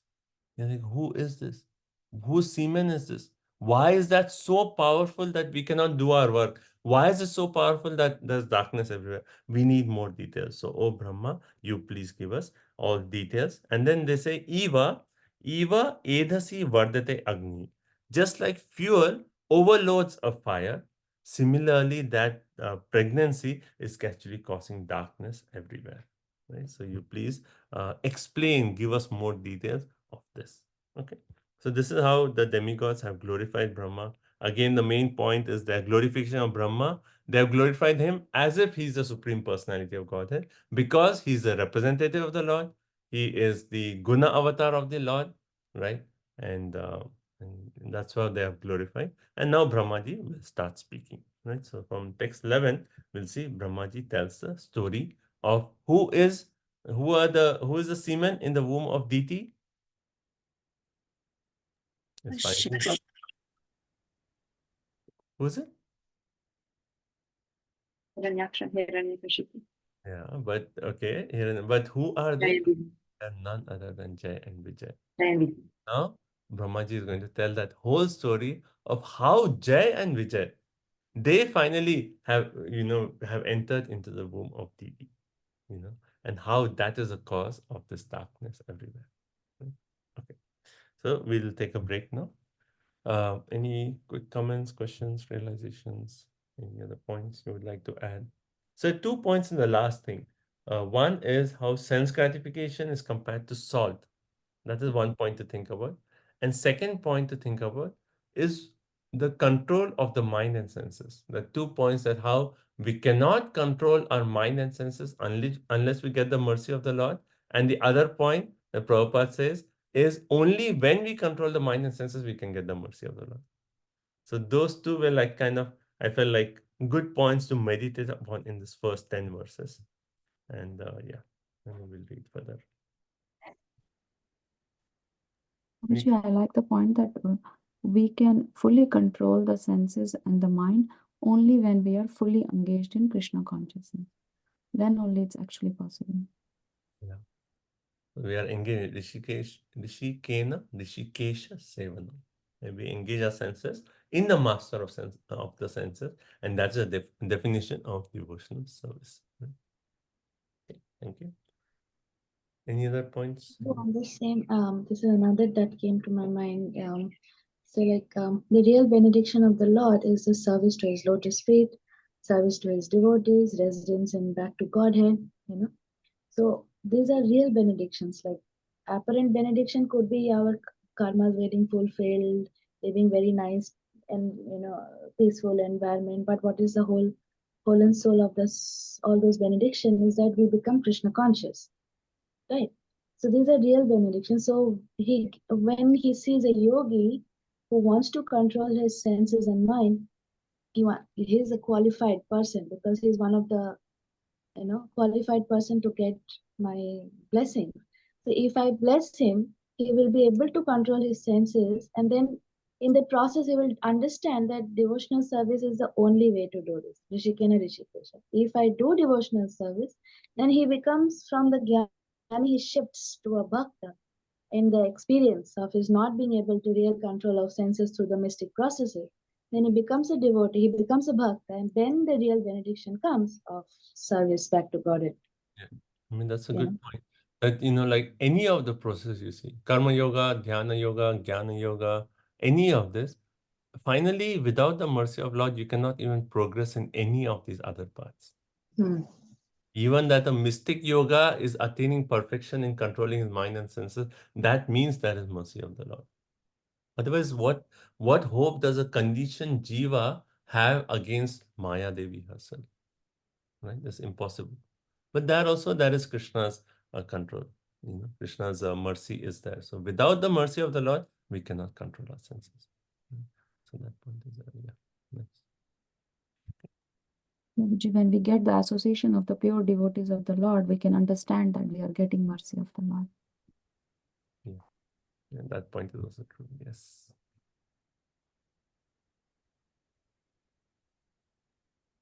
The point about the salt and how we should each judge for ourselves, like how much we need to keep our senses and minds calm, but not under and over. It's like a balance, I think, for each person, like individually, to kind of see like what do I need to that my body and mind are like peaceful, that I can do my devotional service. But if I do too much, then I won't be peaceful. If I do too little, I won't be peaceful. So it's like a balance there.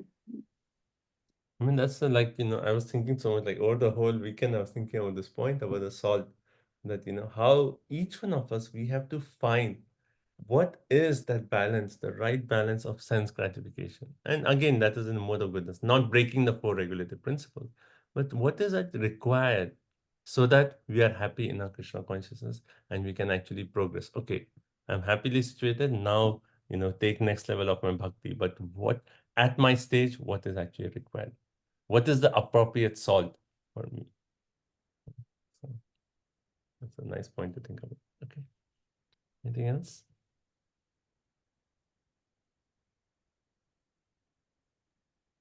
Hare Krishna, Prabhuji. So like you're saying about the contradiction. So not as a contradiction, but we see the example in Damodar Leela, when the rope about that it's the endeavor of the devotees and the mercy of the Lord. So same time like what you're mentioning. So sometimes the mercy come first, the devotees are taking the endeavor second, but sometimes the endeavors are being taken first and the mercy is given afterwards because of seeing the endeavors.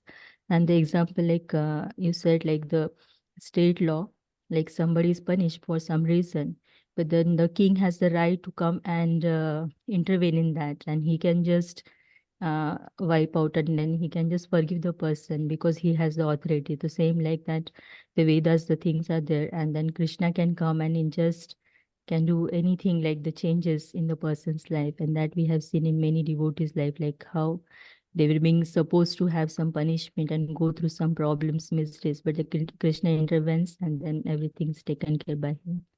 Yes, thank you. It's like we see the word Sarva Dharma Parityajya Mam Ekam Sharanam Vraja Aham Tvam Sarva Papabhyo. Krishna says, okay, you surrender unto me, I will take care of all your karma. Do not worry. I will do that. I will take care. So that was first point. And second point, the first actually that was in your second point. The first point about the Damodar Leela. So we say the two fingers. One is a devotee's endeavor, and second is Krishna's mercy. But which comes first? Actually, in Damodar Leela, it was when Mother Yashoda was really determined that, okay, I need to bind Krishna for Krishna's benefit. Seeing that, how Mother Yashoda was actually sweating and she was so determined, then Krishna says, okay, I give her mercy. So again, the sequence is the desire from the devotee, and then there is some mercy, but then it is the endeavor of the devotee to control the senses, and then further mercy, and that's how it goes on. So thank you for bringing that Damodar Leela. That's a good two-finger point. Okay. Prabhu, but the whole process of breaking the pot started from Krishna only, right? Why would she unnecessarily try to beat him or hold him? Yeah, but in relation to our point about mercy and controlling the senses, if we're using that example, then our endeavor attracts the mercy of the Lord. Our endeavor. So our sincere desire first attracts some mercy of some devotee, and then our continuous effort to progress in our bhakti attracts the mercy of the Lord, and that's how we can control our senses. Okay, so let's take a quick break, and then Krishna Prabhu. DEP, desire, endeavor, and prayers. yeah, we discussed that this weekend. So we have to have a strong desire to control our senses, and then not only that strong desire, but we have to act in such a way. We have to fill our life with things which are, taking us away from that. So if you have strong desire, but again we are acting in a similar way, then how will you overcome? So strong desire, you have a proper endeavor, and then you have to pray to Krishna. And by that, we can actually conquer our senses. The DEP formula. Nice. Okay. Thank you all so much. So let's take 5 minutes break and come back.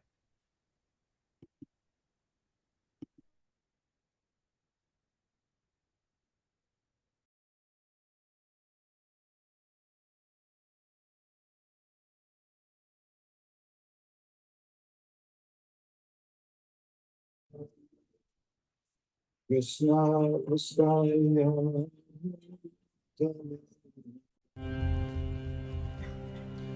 Srimati Bhakti Vedanta Swami Niti Namine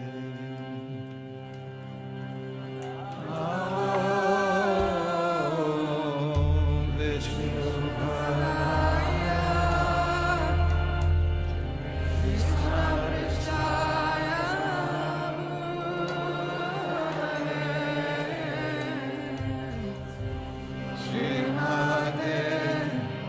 Bhakti Vedanta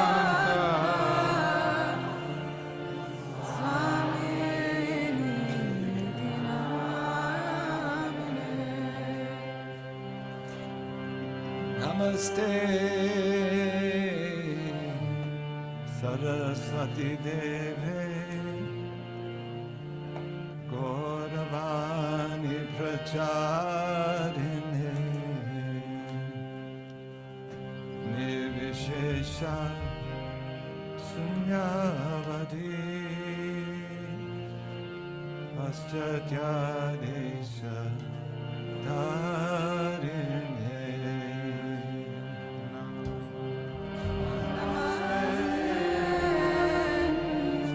Saraswati Deve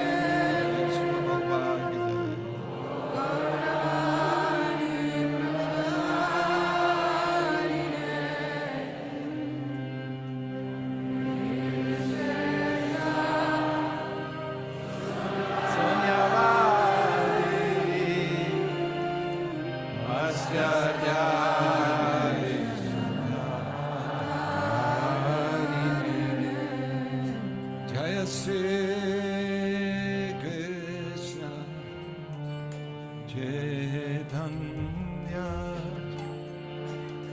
Prabhu Nityananda Sri Advaita Gadadhar Shivasati Gaur Bhakta-vrinda. Jai Krishna Chaitanya Prabhu Nityananda Shri Advaita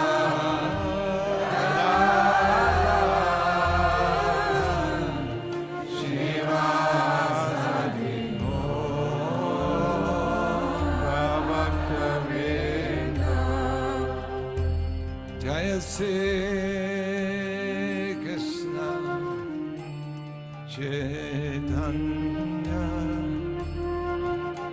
Prabhu Nityananda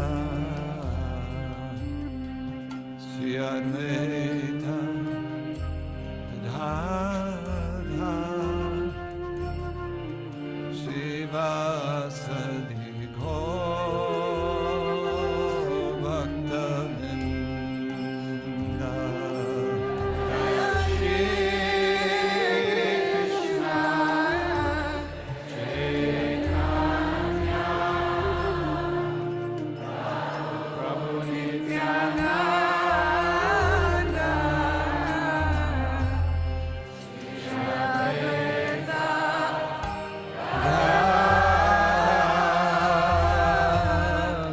Shivasadi Gaur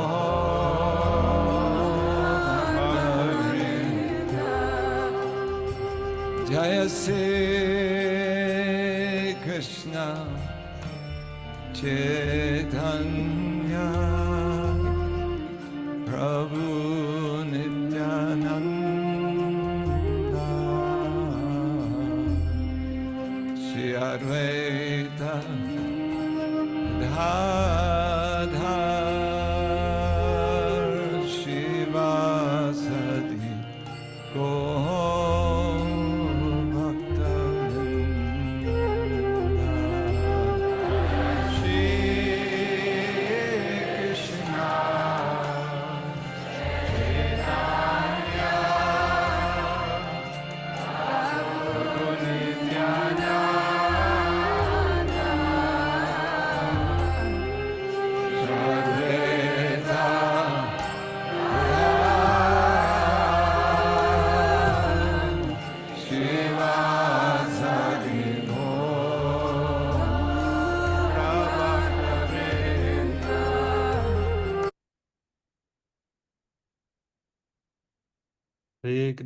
Hare Krishna, Krishna Krishna, Hare Hare, Hare Rama, Rama Rama, Hare Hare.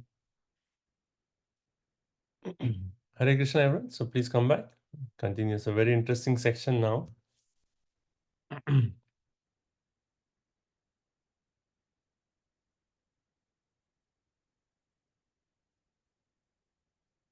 Hare Krishna, Krishna Krishna, Hare Hare, Hare Rama, Rama Rama, Hare Hare.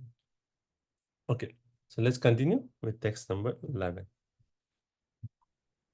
Maitreya Uvacha Saprahasya Mahabaho Bhagavan Shabdagocharaha Pratyachashtatma Bhurdevan Prenan Ruchiraya Gira. Hare Krishna. Sri Maitreya said, thus Lord Brahma, who is understood by transcendental vibration, tried to satisfy the demigods, being pleased with their words of prayer. Hare Krishna. The Maitreya said, O Mahabaho, O mighty Vidura, Saha, he, right? So here referring to Brahmaji, Bhagavan, possessor of all opulences, Shabda Gochara, who is understood by transcendental sound vibration. So even Brahmaji is saying is like understood by transcendental sound vibration. Or the Shabda Gochara could actually refer to Brahmaji, who is the object of the prayers of the Devatas. So Vishwanath Chakravarti Thakur, he explains this Shabda Gochara as Brahma, who is object of the prayers of the Devatas, right? And he prahasya. So why is Brahmaji smiling? Anyone can think about why Brahmaji is smiling?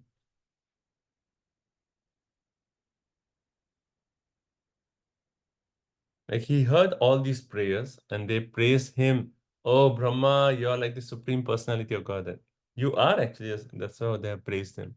Why is Brahma smiling? Because he knows he's not the Supreme Lord.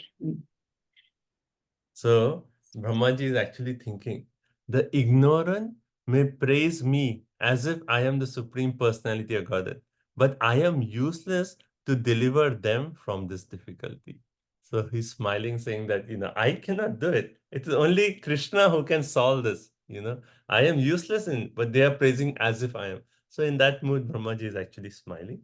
And then he says, after smiling, he actually, Atmabhu, the Brahma, Pratyachasa, he replied to the demigods, and being satisfied with all their words, he actually replied to the demigods. Okay. Text 12.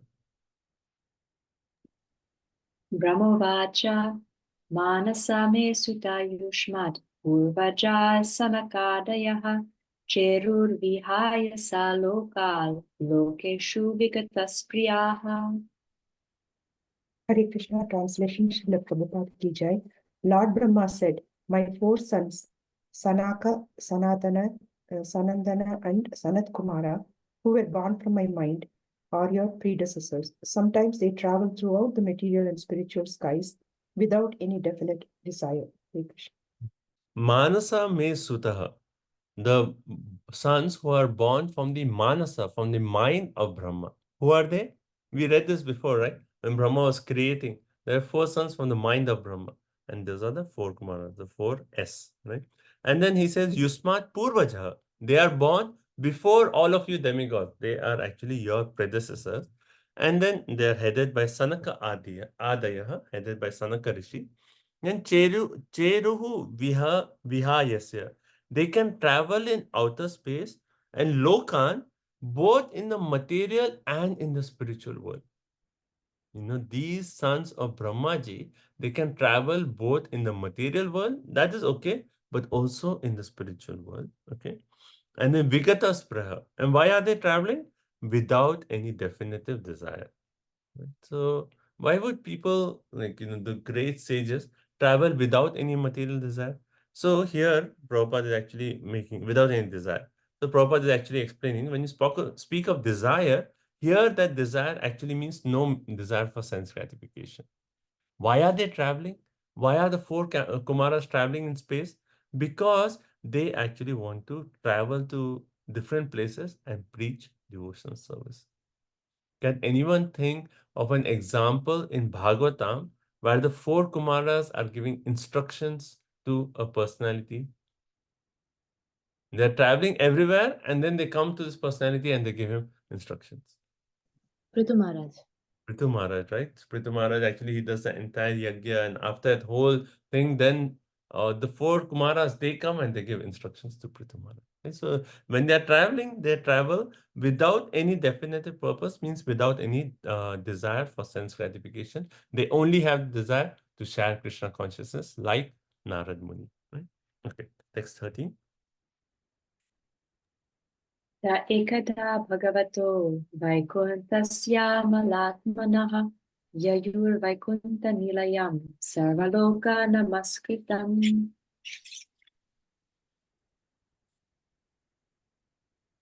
Vrindavan Vilasan. After thus traveling all over the universes, they also entered into the spiritual sky, for they were freed from all material contamination. In the spiritual sky, there are spiritual planets known as Vaikunthas, which are the residents of the Supreme Personality of Godhead and his pure devotees, and are worshipped by the residents of all the material planets. Right. They ekada means once upon a time. Yayuhu, they entered. Where did they enter? Bhagavata Vaikunthasya. Right. So they entered the residence of Bhagavata, Supreme Personality of Godhead, who is Vaikunthasya, who is Lord Vishnu himself. Right. And this word Amala Atmana is a very interesting word. Prabhupada explains Amala Atmana as the four Kumaras are Amala Atmana, means they are free from Mala, right? Amala, free from Mala, and hence they could enter the spiritual world. Vishwanath Chakri Thakur, he actually gives Amala Atmanaha, referring to Bhagavata Vaikunthasya. He's saying Bhagavata Vaikunthasya, the Lord of Vishnu, is Amala Atmanaha in the sense that he purifies the contaminated heart of every living entity. And hence Vishwanath Chakri Thakur is saying Amala Atmana as Vishnu, who purifies the heart of the contaminated heart. And then further, Vaikunta Nilayam, the abode which is known as Vaikunta. And then Sarvaloka Namaskaram. All the other planetary systems, what do? They offer their namaskar to Vaikunta. Right? So Prabhupada makes a point in purport. The material world is full of cares and anxieties. Right? On a Sunday morning, you hear such statements, you're like, oh, why are you so pessimistic? The whole material world is full of cares and anxieties. And then Prabhupada elaborates and he actually makes the point. He says that why are there so many anxieties in this material world? Sada Samugdigna, Prahlad Maharaj is saying, so much anxieties. And Prabhupada is saying the main reason for all those cares and anxieties is because we are eternal living entities, yet we are staying in a place which is not eternal. So anything that we connect for in this material world, we are any material object, it is going through a particular lifetime. And hence we have anxiety of maintaining that object. Right? Then finally, anything we possess, we have the anxiety, oh, I'll have to give it up. Right? So Prabhupada says, why are we full of anxieties? Because we are afraid of this temporary existence of birth, death, old age, and disease. We want an eternal home, eternal resistance, eternal residence. But in this material world, one cannot live eternally, and hence we are actually full of anxieties.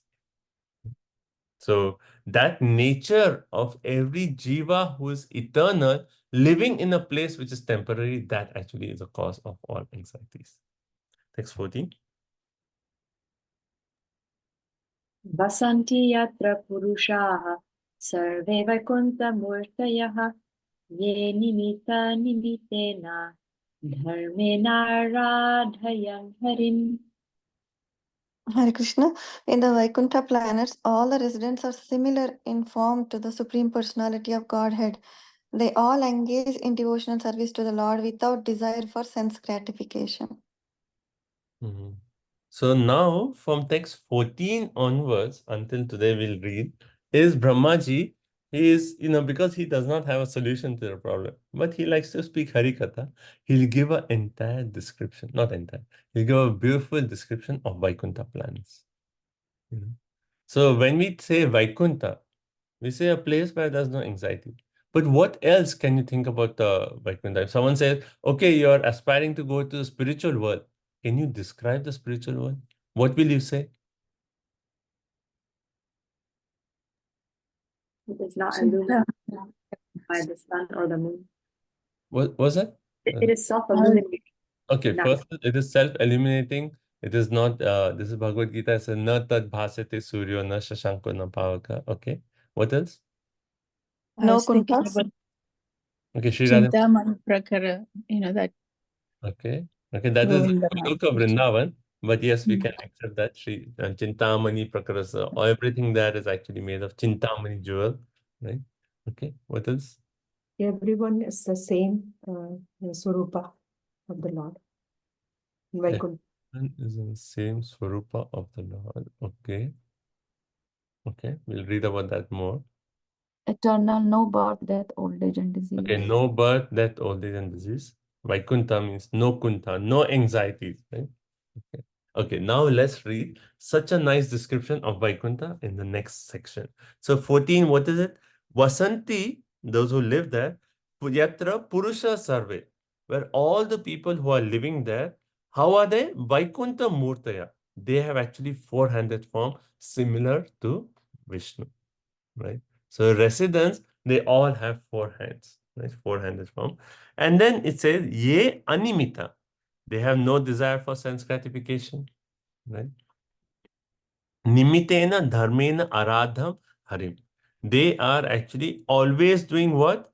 Aradhyan harim. They are always worshipping the Supreme Personality of Godhead. And that is their dharma, right? Their dharma, their occupation is actually to always worship Krishna. That's what they do. They're always worshipping Krishna, right?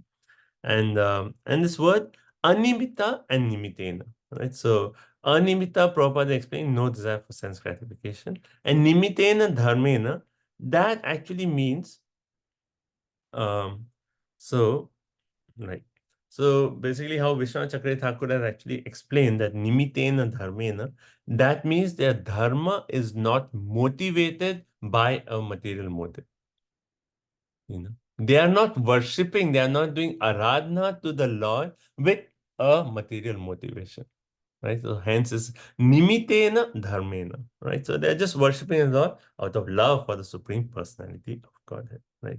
Not out of desire to fulfill their material sense gratification, right? Then proper in the purport, he says, Vaikuntha, the predominating deity is four-handed Narayan. The residents also have the same swarup. They have the four-handed form, right? And what is their occupation? Do they have to do IT job 9 to 5? No. All they are doing is whole day Hari Kirtan. They're glorifying, worshipping the Supreme Personality of God, right? And then for Prabhupada elaborates that service, that worship is not rendered with some purpose, right? So Prabhupada makes a very interesting point. In Vaikuntha, there is no occupation but service to the Lord. And this service is not rendered with a purpose.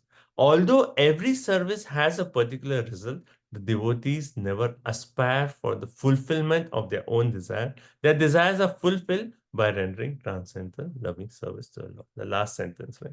So service, yes, when we engage in devotional service, that is a result. But the devotees did not want the result.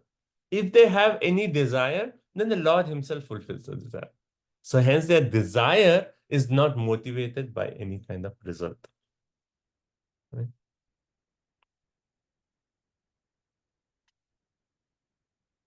Like, Yeah, Prabhuji. yes. Two questions, Prabhuji. So in Vaikuntha, I mean, there is no material thing in there. So what kind of desires they could have other than serving Krishna? That is one thing. Second Okay, so thing is, let me answer that. Let me answer sure, that. sure, So sure, what sure. is any desire other than desire to serve Krishna? No, there's actually no desire other than the desire to serve Krishna. So here, when we talk of if they have desires, right? The devotees never aspire for fulfillment of their own desire. Their desires are fulfilled by rendering devotional service. So basically, the point is their desires are just different desires, how they can actually please the Lord. You know. All their desires are actually connected with Krishna somehow or other. Right? They want to cook nice items for Krishna, they want to serve Krishna, they want to glorify Krishna, they want to do this and this seva for Krishna. So all desires are actually finally in connection with Krishna. Okay. Yeah, and second question, in the explanation, it says that Vaikuntha planets. It should be planet, right? Why planets? I mean, there are multiple Vaikunthas that it is talking about. Yeah, there are so many Vaikuntha planets. There are unlimited Vaikuntha planets actually. Ah, okay. So multiverse kind of thing. Yeah, I mean, it is, this material world itself, there are so many planets, right? We are just in one tiny Earth planet, but there are so many planets. Even material scientists say, oh, Jupiter, Mars, Saturn, all these, so many planets are there. And this entire material universe, and this whole thing is just one material. Entire material universe is just a small fraction of the spiritual existence. The spiritual existence is so unlimited. Unlimited Vaikuntha planets. There's one Vaikuntha planet where Prahlad Maharaj is worshipping Narsimadev. There's one Vaikuntha planet where there is worship of Varahadev, there is Vamanadev. All these different avatars, unlimited avatars, different planets are there. So it's multiple Vaikuntha planets. Right? Okay. Thank you. Yeah. Okay, so let's continue. Text number 15. So what is the first description here of Vaikuntha planet? That the personalities there have four-handed forms similar to the Lord. And what are they doing? They have no desire for sense gratification. Their only desire is to serve the Supreme Personality over there. Aradhana of Hari. Right? So that's what. Okay. Second, text 15. Yatra chadya puman aste Bhagavan shabda gocharaha Satvam vishtabhya virajam Svanam mridayam rishaha.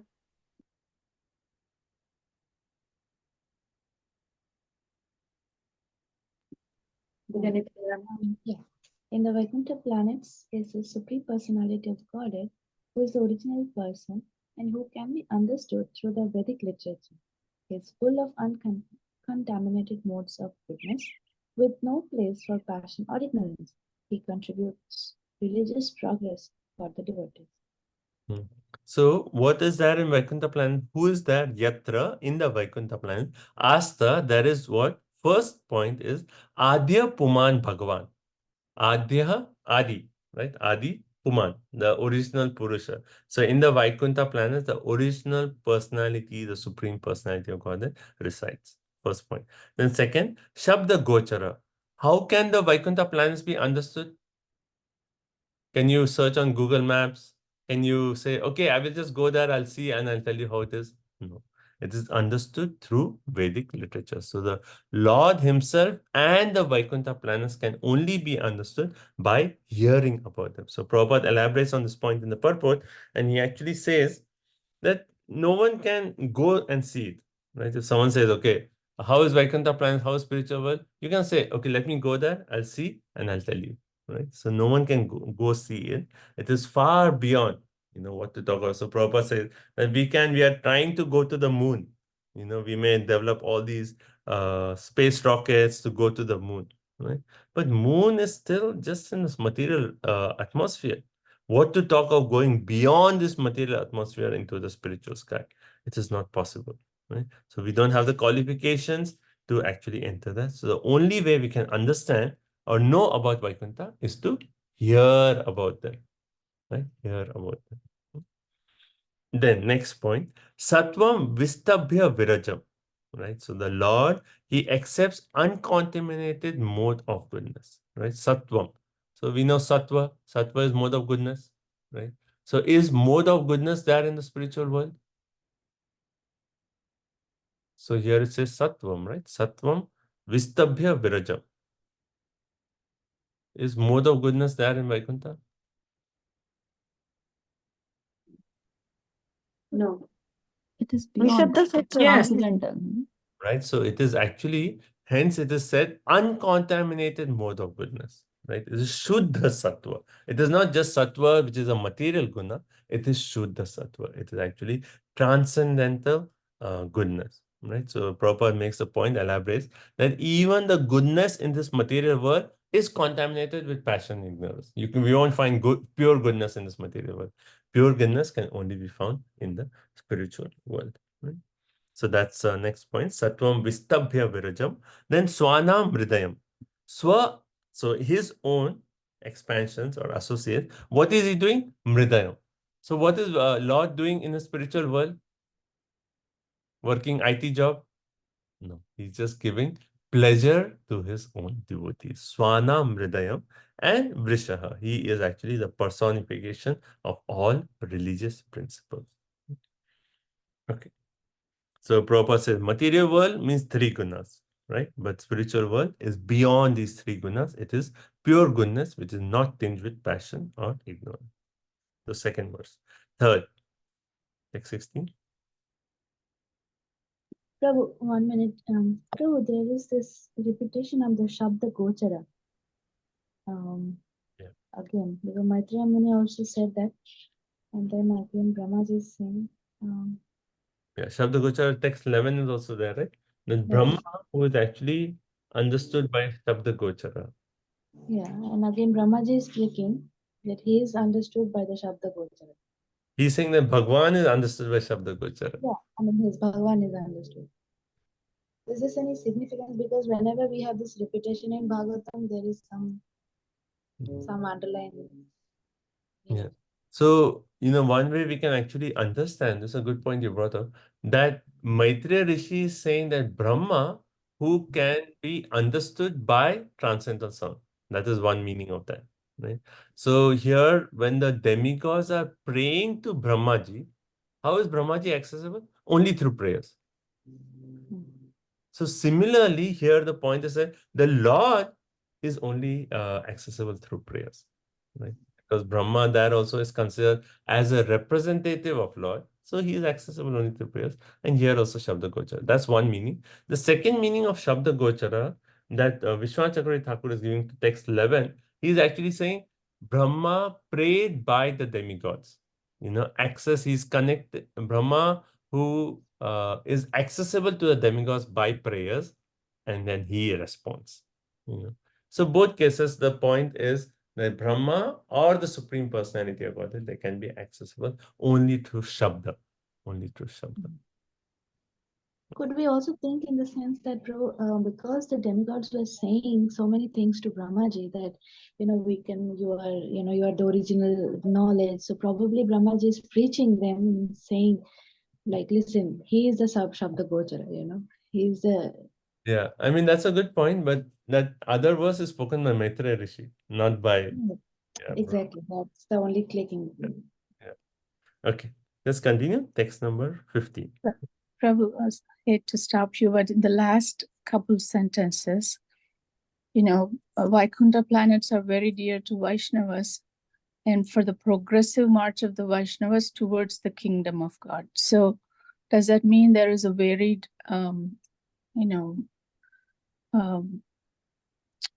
what I want to say is there is progression there also after reaching the Vaikuntha planet, that people are aspiring to go to Goloka Vrindavan? Is that what it means? No. Here is saying the Vaikuntha planets are very dear to the Vaishnavas, and for the progressive match of the Vaishnavas to the kingdom of God.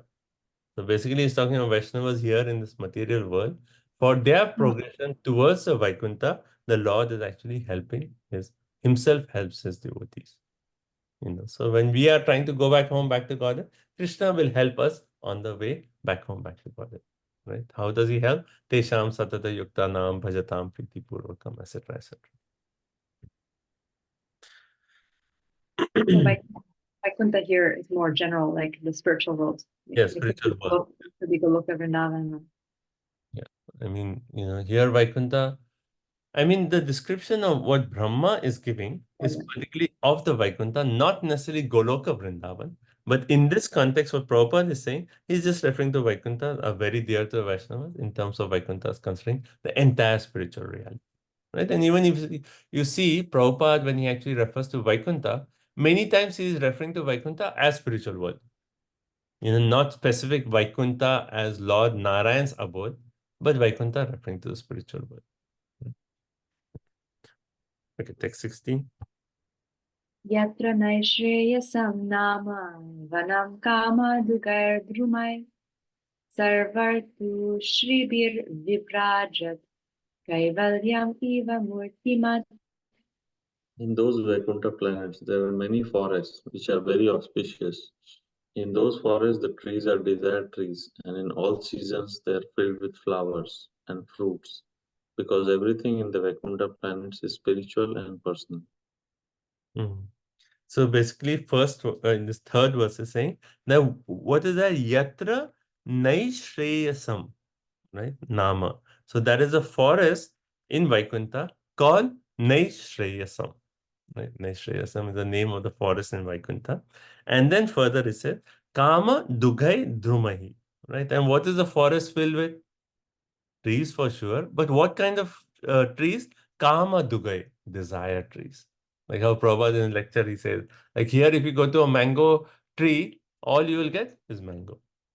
But there in the spiritual world, you can go to a mango tree and ask for, Prabhupada says, you can ask for kachoris, samosas from the mango tree. And you'll get all this. So he says, here he says, Naishreyasam. So in that forest, Vanam, Nama, of name Naishreyasam, Kama Dugai Drumahi. The trees are desire trees. And then it says, Sarva Ritu, Rishibi Vrijat. So Sarva Ritu, in all the seasons, these trees are filled with splendid flowers and fruits. Right? Further, it actually says, Kaivalyam Eva Murtina. So everything in the spiritual world is spiritual, Kaivalyam, and it is Murtinath, it is person, right? So in the spiritual world, there is actually no thing. I mean, there is nothing that is a thing. Even a thing is a person. And I shouldn't say thing. We normally connect thing as dead matter, right? It's okay, this is a glass thing, or a bottle thing. But in the spiritual world, there's no thing. Everything is actually a person. Everything is spiritual. If you have a bottle in the spiritual world, you would ask, bottle, is your water cold or hot? And the bottle will say, oh, it is actually cold water. Everything is personal there. There is nothing that is dead. Right? So everything's spiritual and everything has a particular spiritual form. There is no thing, it's all person. So Prabhupada makes the point in the purport. Therefore, in the spiritual world, there is no difference between land, fruit, flowers, cow, tree, animal, man. All that variety is there. But everyone, even the land is actually, if the Lord is actually walking, the land will actually make sure that it is nice and comfortable for the Lord to walk on. So everything is so personal that everyone is actually always thinking of how they can serve the Lord. And Prabhupada says, this is the verse that is actually a smash to those impersonalists who say the spiritual world is formless. They say, the impersonalists, they say, oh, everything there is formless. The problem here in this material world is because there is all this form. Because of form, there is variety, and because of variety, all the problem comes. But hence the spiritual world should be formless. But this verse is actually showing that how there are trees, there are fruits, there are flowers, everything is spiritual, everything is serving the Lord. Right? Okay. Next, 17. Vaimanikasalalanaश्चरितानि शश्वत् गायन्ति यत्र शमलक्षपणानि वर्तुः अन्तर्जले नुविकसन्मधुमाधवीनां गन्धेन खन्दितधियोऽप्यनिलं क्षिपन्तः. In the Vaikuntha planets, the inhabitants fly in their airplanes, accompanied by their wives and consorts, and eternally sing of the character and activities of the Lord, which are always devoid of all inauspicious qualities. While singing the glories of the Lord, they deride even the presence of the blossoming Madhavi flowers, which are fragrant and laden with honey. So now it's called Vaimanika. So it says that in the spiritual world, not only we read about a forest full of desired trees, but there are airplanes. There are planes in the spiritual world, right? And not our airplanes like Frontier Airlines, which is always delayed, Spirit Airlines. It is a special kind, Vimanika, flying in the air, and there are airplanes, and Sir Lalana. So there are Vaikuntha couples in that airplane. And what are they doing? Shashvat Gayanti Charitani. They're eternally singing of the activities of the Supreme Personality of Godhead. Right? Imagine there's an airplane, it does not need fuel. It's just like the people that desire. oh, we want to go here to serve the Lord Narayan. We want to go here to serve. And just by that desire, the airplane is going everywhere, right? And in the airplane also, there's just Hari Kirtan, right? They are Sashwat Gayanti Charitani. They are just glorifying the activities of the Supreme Personality of Godhead, right? And then how are the activities? Shamala Shapanani, right? Those activities of the Lord are devoid of any inauspicious qualities, right? How can the Lord's qualities have anything inauspicious? They are devoid of anything inauspicious, right? So the activities of the Lord are devoid of all contaminations present in jivas of the material world. And the other meaning of Shamala Shapanani, right, is those qualities they describing those qualities of the Lord or the activities of the Lord, it actually destroys the grief arising from separation from the Lord. Right?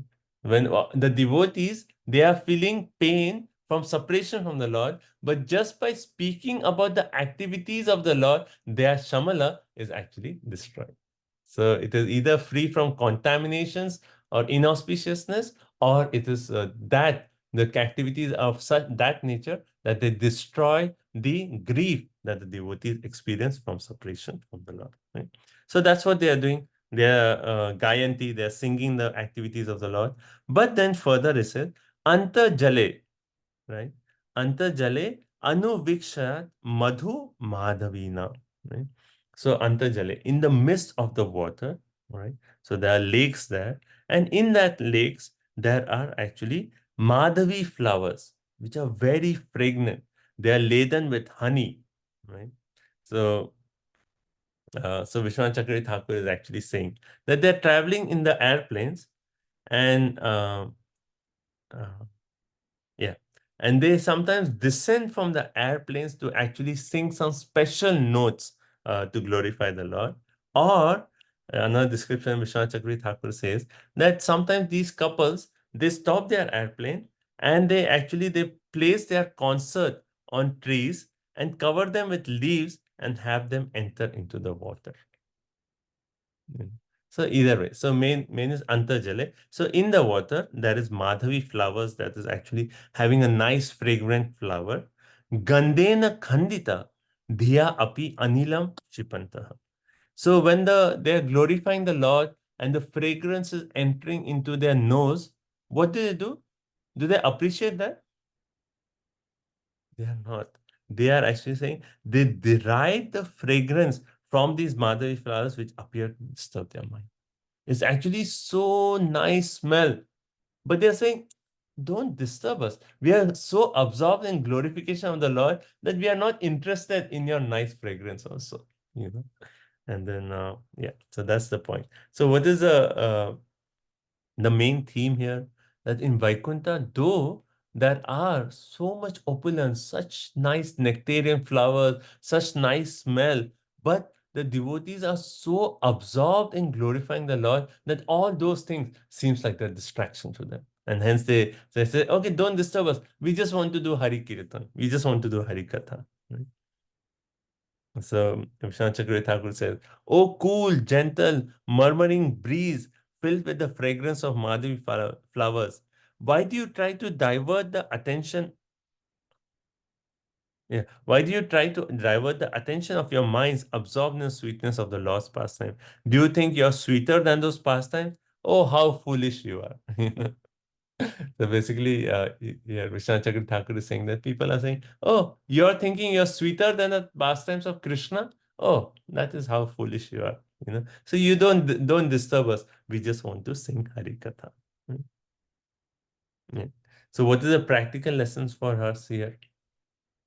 That when we are engaged in kirtan or glorification of the Lord, there may be like something that actually seems pleasurable to us, some kind of sense gratification. But we should not be disturbed with that sense gratification. Our focus of glorification of the Lord should be so much so that like anything else that may give pleasure to the senses, we are actually not disturbed by that. Right? We are just focused. So we are so interested in glorifying the Lord that we do not like any other disturbance. Right. So they consider, the residents consider the glorification more important than their own sense gratification. So their first preference is service. They are not interested in any other sense gratification. Okay. Next verse, text number 18. It's okay? Text 17. Prabhuji, Hare Krishna Prabhuji. Yeah. The last sentence, Prabhuji, in 17. Oh, we are going to read 17, Prabhu. We discussed, bro. You can go ahead. The last sentence, sense gratification is counted as insignificant. So, like, is it like, will there be a sense gratification, Prabhu? How do we understand that statement? I mean, so the point is, when that nice fragrance are entering their nostrils, there is some kind of, they have senses, spiritual senses. They are feeling some kind of pleasure there. But they are saying, oh, don't disturb us. The sweetness of the Hari Katha is so much more tasty that we are not interested in this gratification. So that's the point. So they give first preference to service to the Lord, not for their own gratification. Okay. Prabhu, in the purport, Prabhupada is saying they're traveling the airplanes with their sweethearts. Like this is the first time probably I'm hearing Prabhupada. Yeah, travel in the spiritual sky with their sweethearts, Prabhupada says. So, it's interesting why Prabhupada said that, sweetheart, because it means that in the spiritual world, also there is a relationship. There is also couples in the spiritual world where it's like, okay, one man and he has his consort. So he has a sweetheart and they travel in plane. But the whole point is, yes, there is relationship, but everyone is in that relationship. With that relationship, they are serving the Supreme Personality of God. Their only focus is Hari Katha, Hari Seva, Hari Kirtan. That's it. 18. Now we'll read of some Vaikuntha birds. Varavadanya Vritasarasa Chakravaka Datyuva Hamsa Shukati Parhinam Yaha Kolahalo Viramate Chiramatramuchar Bringadipe Harikatham Iva Gayamane. Translation Srila Prabhupada ki jai. When the king of bees hums in a high pitch, singing the glories of the Lord, there is a temporary lull in the noise of the pigeon, the cuckoos, the crane, the chakravak, the swan, the parrot, the partridge, and the peacock. Such transcendental birds stop their own singing simply to hear the glories of the Lord. Hare Krishna. Yeah. Prabhupada makes a point that many of the birds are described, and next verse will have different flowers. They don't actually even have an equivalent name to them. Right. So there are some flowers birds here that we may not even know what is the birds, and we may just have something that may be close to that description because these are all special birds in the spiritual world. So you see, starting of the verse is just a list of birds: Paravata, Anyabrata, Sarasa, Chakravaka, Datyuhu, Hamsa, Shuka, Titiri, Bharinam. So Bharinam, peacock, at least that we know, right? Peacock. So what are they all doing? Kolahala, right? Kolahala. They make sound. And all these birds, they make such sweet sound. Like even now, if you go to Vrindavan, right? You can hear, even if you go to our MVT gardens, you can hear the parrots. So many parrots there. And they make all these like such sweet sound, right? So imagine the parrots, the peacocks, they're making such nice sound. Tumult, right? There's so much sound. But then what did they do? Viramate achira matram. They temporarily stop. Why? Bringa adhipe. So the king of the bumblebees, Harikatha eva gayamane. So all these birds, they can sing so nicely. And compared to that, what is the buzzing of a bee? Buzz. Like it may seem like annoying, right? You know what it's compared to like a parrot or a peacock. Buzzing of a bee is like some, you were saying there's some insignificant sound. But when all these birds, when they hear the buzzing of the bee, everyone said, oh, stop, stop, stop. Maybe that bee is speaking Harikatha. Let us carefully hear. And that's why the word is eva. Like if you see the last line, Harikatham eva Gayani, as if it is Harikatha. So it may not even be Harikatha. But because the bee is buzzing, and then they are thinking like, oh, maybe there is Harikatha. Let's stop our sound and let's hear what the bee is actually saying. So that is the mood in Vaikuntha. That there is no ego. There is no enviousness. There's no false ego, no enviousness, that everyone is appreciated. Oh, the bee is making sound. Maybe he's speaking Harikatha. Let's quietly hear what is happening. Right? So there's respect for everyone, every jiva there. So Vishwanath Chakravarti Thakur says, oh, there is glorification of the Lord. Let us be silent and listen. What is it? The king of the bees, qualified to sit on the garland of the Lord, is humming, Hari, Hari, caused by the sound of vibrating wings. This is equal to glorification of the Lord. It's just vibrating wings. But they are saying, oh, this is Hari Katha. I do not know how much more respect the bees show for the bee if he is directly glorifying the Lord. Just as something that appears like Harikatha, they are saying, oh, stop. What respect would we give to the bee if it's actually speaking Harikatha? So Prabhupada says this verse reveals the absolute nature of Vaikuntha. There is no difference between the birds, these birds who can sing so nicely, and the bees who are buzzing. Everyone is actually glorified for their service to the Supreme Personality of Godhead. There is respect for everyone. Right? It's not that the birds, the peacock is or the parrot is singing, oh, I can sing so nicely. I am so talented. What is that bee? It's useless. Get rid of it. No. Every devotee is appreciating everyone else's service. There is respect for everyone. Prabhupada makes a point in the purport. In this material world, if an ass is braying, even the ass feels, oh, my braying is so nice. Everyone else keep quiet. But in spiritual world, even the most sweetest singer of birds, they appreciate everyone else. And that's the contrast between the material world and the spiritual world. Right. So the nature, so practical point here. See, another point we can refer to the previous verse when the Madhavi flowers fragrances entering their ears, that even in the spiritual world, there is some aspect of tolerance. Like when you talk of Trinadapi Suni Chena verse, that is, yes, it is important for sadhakas, but even in the spiritual world, there is that tolerance is there. When that spell is saying, they're saying, okay, no, let's focus, right? Here we see the point about how they are giving respect to everyone, expecting none in return, right? Amanina Madanina Kitniya Sadahari. So they are respecting everyone. That's the nature of the spiritual world.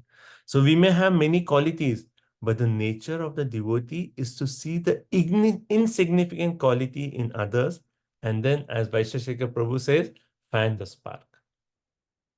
Fan the spark, right? There's a story of Jayapataka Swami Maharaj. He himself tells a story about how initially, when he was coming to the temple in San Francisco, like he was just walking down the street, and then there was Jayananda Prabhu, who was actually building a Rath Yatra cart, right? And he was actually banging nails, and he just saw Jayapataka Swami Maharaj walking. I don't know what is his legal name, but anyway, so he called him and said like, "Oh, can you help me?" And then he asked Maharaj to hold the nail, and then Jayananda Prabhu was hitting, right? And then just that, and he was holding, and Jayanand Prabhu was hitting, and just at the right moment, he used to release so that he could bang the nail at the right time. And just seeing that, Jayanand Prabhu started praising, wow, you're so good. You're so expert at this, And then he glorified him, and then he said, oh, why don't you do the rest here? And gave him the nail and hammer. And Jayapataka Maharaj started doing that whole seva, right? He was doing that. And then he started asking, so what is this, And Jayanand Prabhu said, oh, we are building this entire huge Rath Yatra car they are building, right? And he actually says, right. So when I passed the test, so this Jayapataka Maharaj, he himself is saying, so do you know to hammer as well? Ha ha. I said yes. And he showed me. haha, like Maharaj is laughing and saying, and then he gave me the hammer and he said, okay, do this, right? And he showed pictures of the Rath Yatra in Puri with millions of people and said, oh, this is the Rath Yatra cart and this is what we are doing, right? And he said, we want to build one of these to liberate all the people in San Francisco, you know. And as soon as Jayapataka Maharaj heard that this is something to liberate the whole San Francisco, then he was like, oh, I should be a part of this, right? I should be a part of this. And then Maharaj asked, so how many months do we have to build this, right? He's already thinking that I'm a part of this. How many months? And then another person, yeah, only 2 weeks. In 2 weeks, you have to build this, and this has to be out in the parade, right? 2 weeks. All right. So he was working day and night to finish the Rath in 2 weeks. And that was my first experience with Jayananda Prabhu. And he was the one who shaved me up. Devata Maharaj is saying he was the one who shaved me up. And yeah, he was a great soul and he was doing so much service for Srila Prabhupada, right?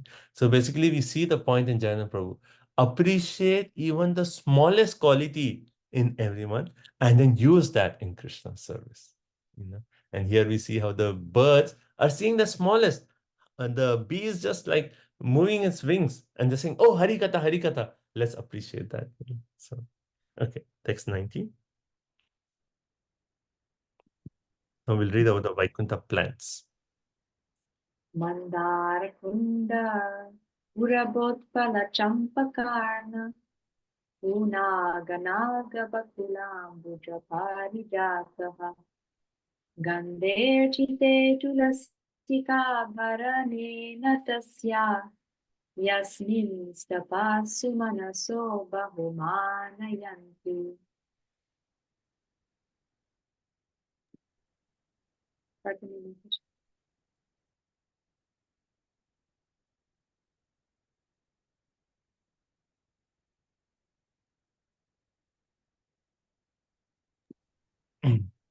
Oh, Mata, you're on mute. Sorry, Prabhuji. Yeah. Although flowering plants like the Mandara Kunda, Kurbhaka, Utpala, Champa, Arna, Punanga, Nagakesara, Bakula, Lily, and Parijat are full of transcendental fragrance. They are still conscious of the austerities performed by Tulsi, for Tulsi is given special preference by the Lord, who garlands himself with the Tulsi leaves. Thank you. Sorry, Prabhuji. So here also we see like how Prabhupada word to word. Mandara, what does he translate? Mandara, because there is no English equivalent to the Kunda, Kunda, Kuraba, Kuraba, right? So Champaka, Champaka, and so on. So all these flowers, we don't have an English equivalent. Ambuja, he says lily. Okay, that is one thing we know. Right? So, so what is this verse saying? That all these flowers, they have such transcendental, sweet fragrance. Gandhe, such fragrance they have, right? But when they actually see Tulsi Maharani, right? Tulsi Devi, Archite Tulasika Abharanena, that they see how the Lord is worshipped with Tulsi or how he wears a Tulsi garland. Then immediately, what did they do? Tapaha su manasa bahu manayanti. They actually glorify, oh, see Tulsi Devi, how much austerity she has done, that she has actually got a place on the garland of Krishna. Or they say, oh, Tulsi Maharani, she's so fortunate. She has done so much austerity that she is actually becomes an ornament on Krishna when Krishna actually does pastime in Vrindavan forest. Right? So even though compared to the fragrance of Tulsi, they may say these flowers have so much more fragrance, right? If you see a Champaka flower, so much fragrance. Does Tulsi have that level of fragrance? Actually, Prabhupada makes a point in the purport that he says, actually, even Tulsi Manjaris, they have a very nice fragrance. But only spiritually advanced people can appreciate that fragrance of Tulsi Maharani. So the point is that because these other flowers, though they have such great fragrance, they are so spiritually advanced that they can appreciate that fragrance of Tulsi, which is so subtle and so sweet that they're saying, oh, Tulsi, she's such nice service that she's actually become an ornament to Lord Krishna. Right? So Prabhupada also in this purport, he actually says, Tulsi plants and their leaves are very important in devotional service. Devotees are recommended to water the Tulsi every day and collect the leaves to worship the Lord. Right? So there's worshipping Tulsi, taking care of Tulsi, taking Tulsi leaves, offering at the lotus feet of the Lord. These are very important aspects of our sadhana. I'm sure everyone here is already engaged, but if you're not, this is something that we all have to be engaged. Take care of Tulsi nicely, grow Tulsi, and every day offer Tulsi leaves to Krishna. Very important, very important. Right? And then Prabhupada says, one time an atheistic Swami remarked, what is the use of watering Tulsi? You should water eggplant. At least you'll get vegetable, then you can cook, feed the people. And this is the nature of atheistic people. They don't know the glories of Tulsi Manan. And I'm sure everyone knows who is this 86 Swami, right? Yes? No? It's actually none other than Vivekananda, who, like, many people appreciate so much. They say, oh, Vivekananda, such a great person. But this is what he said. Why you're wasting watering Tulsi? We should water eggplants. So atheistic, so atheistic. These foolish creatures, unacquainted with devotional service, sometimes play havoc with the education of people in general. You'll find so many people, they are appreciating Vivekananda. But this is atheistic mentality, right? But Professor, most important thing in the spiritual world, there is no envy among devotees. Everyone appreciates everyone else's devotion, right? Everyone else's devotion. Okay. Okay, let's see the time. 42. Okay, so we will stop here. And there are a few more verses I was hoping to come till 25. But next class we'll continue with more description of Vaikuntha, so up to 25. And then the actual curse of the four Kumaras of Jay and Vijay, that starts. Okay.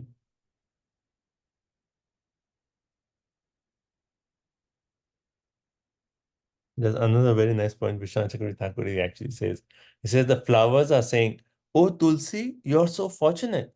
If you know what austerities you have done, then we would also go to the land of Bharatvarsha and do the same austerities so that we can get the place at the lotus feet of the Lord.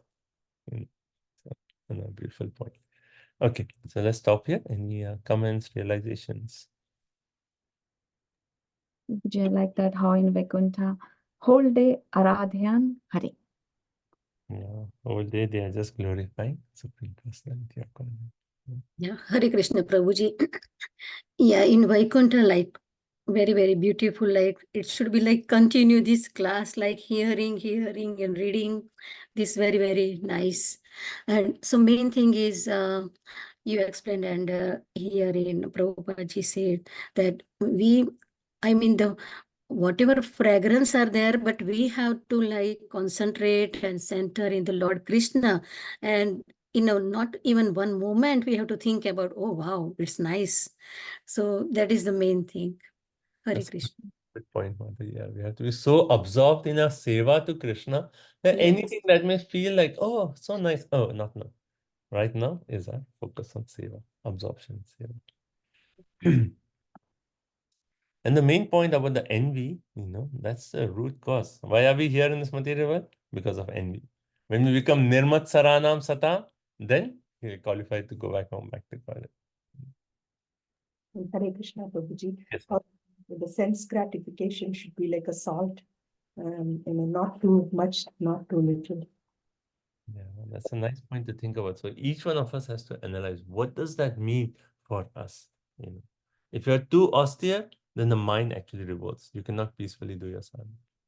If you take too much, that will also deter you from your sadhana. So what is that balance, that recreation that Bhagavad Gita talks about? What is it for you? So thank you. It's the word like yukta, har, like everything like in what it says, the word Yuktahara, limitation. vihara, yukta. Yes. Yes. That is balance of eating, sleeping, recreation, and working. That's what Bhagavad Gita says. Yeah, that's also there. Here, in the sense like we are talking of direct, like sense gratification, in the sense that how do we balance that aspect? Thank you. Any other points? Yeah, there is no other occupation in the Vaikuntha Lokas, but always service to the Lord with no other purpose. Hari Naam, Hari Katha, Hari Seva. Nitya moments. So, when we are reading these verses, our aspiration to go back to Vaikuntha should actually grow. Like, that's what we want to do. Go to Vaikuntha. Right now, maybe, at least for me, I can say, like, the desire to go back home, back to Godhead is not so strong. And that's why I get easily bewildered in this material world. But if the desire is really strong, then naturally our sadhana will be strong, right? So by reading these verses, it should actually create that impression in our heart that, yes, so beautiful. Every day, every moment, everyone is appreciating everyone's service, and every moment I can just engage in Hari Katha, Hari Kirtan, glorifying the Supreme. That is what I want. That is the life I want. I want to go back home, back to God. So that aspiration we can create. And also the other practical point is we can cultivate the mood of the residents of Vrindavan, of Vaikuntha, in our personal life. Like we see there's no envy. Okay, how can I cultivate that even among devotees? Then we see how there's appreciation for other services. Even though someone may be just, doing a little bit and you appreciate the service, how can I cultivate that mood? Right? Then other practical point we see, like even a small, like the humming of the bee, someone does a little bit and you can glorify the service and then say, oh, it is like Hari Katha, and connecting with Krishna and fan the smart so that he can continue. So many practical lessons like we can learn from those Vaikuntha Vasis and implement in our sadhana, and also at the same time develop that aspiration to go back to Vaikuntha, our real home. Okay. Anything else? Prabhu, I was thinking how situational is this chapter in a description of the way, because the demigods are scared, they're fearful, they're in all sorts of problems. And Brahmaji, knowing that, only by hearing Harikatha, all your problems should be mitigated. But then the sweetness also has to be imported, when how Vidura's whole conversation. Also, one more point was, he said, Maitreya, that you could have given me the gist of it, but I want the sweetness parts of the Lord. So the paraphernalia, the dham has to be explained. How situationally speaking, Bhagavatam is so perfect essay. Yeah, I mean, that's a very nice point that, when someone comes with a problem, what do we say? Immediately say, oh, darkness is there. This is a problem. This is a solution. But Brahmaji, he is actually taking that pleasure in describing Vaikuntha. Like, I know you have a problem, but let's first hear about Vaikuntha because this is the real nectar. Just by hearing this Hari Katha, all your problems will be solved. Right? Just by hearing Hari Katha, Hari Kirtan, all your problems will be solved. I don't know if you've seen, like some devotees have a t-shirt. All problems start when Kirtan stops. I've seen devotees they wear this t-shirt. It's like all problems start when Kirtan stops. So It's that like on one side it says all problems start when Kirtan stops, and the other side it says all problems start or all problems stop when Kirtan start. It's like the both sides are the that's Yeah, how like two hands we clap together, so it's fine. But we opposite, then that kind of also like it's like material stuff. Okay, I also like I was also thinking of Prabhupada used to say that our temples should be like the Vaikuntha world, that when people come there, they feel like, wow, this is special, that people here are not, there's something different here. People are not envious and they're just appreciating, and they should feel that mood, when they come to our temples. Nice Yeah, point. the kids feel that, Mataji. Every time they have to go back and they say, oh, Wow. this is done. From tomorrow, we have to go to that material world, school, college. Even kids say that. I mean, that's a mood we have to create in our temple. That no envy, and people see such love, such appreciation. They feel like, what is this society? The whole world is running on envy, but here I've come. There's an oasis, and I want to be a part of this oasis. That is real preaching. They just come and they see like, this is it. This is Vaikuntha. This is, this is the place I want to be. people who come for the first time, they have told this. They say that the mood of service is very nice here. Nowhere else we go. When we come, the people just grab you and say, "Hey, have some prasadam." Okay, nice points. Thank you all so much. So we'll stop here. One point I did want to mention is your closed book exam is chapter 10 to chapter 14. So we have completed. So I know, I mean, this coming Saturday is too soon, but I just want to have a date so you can plan.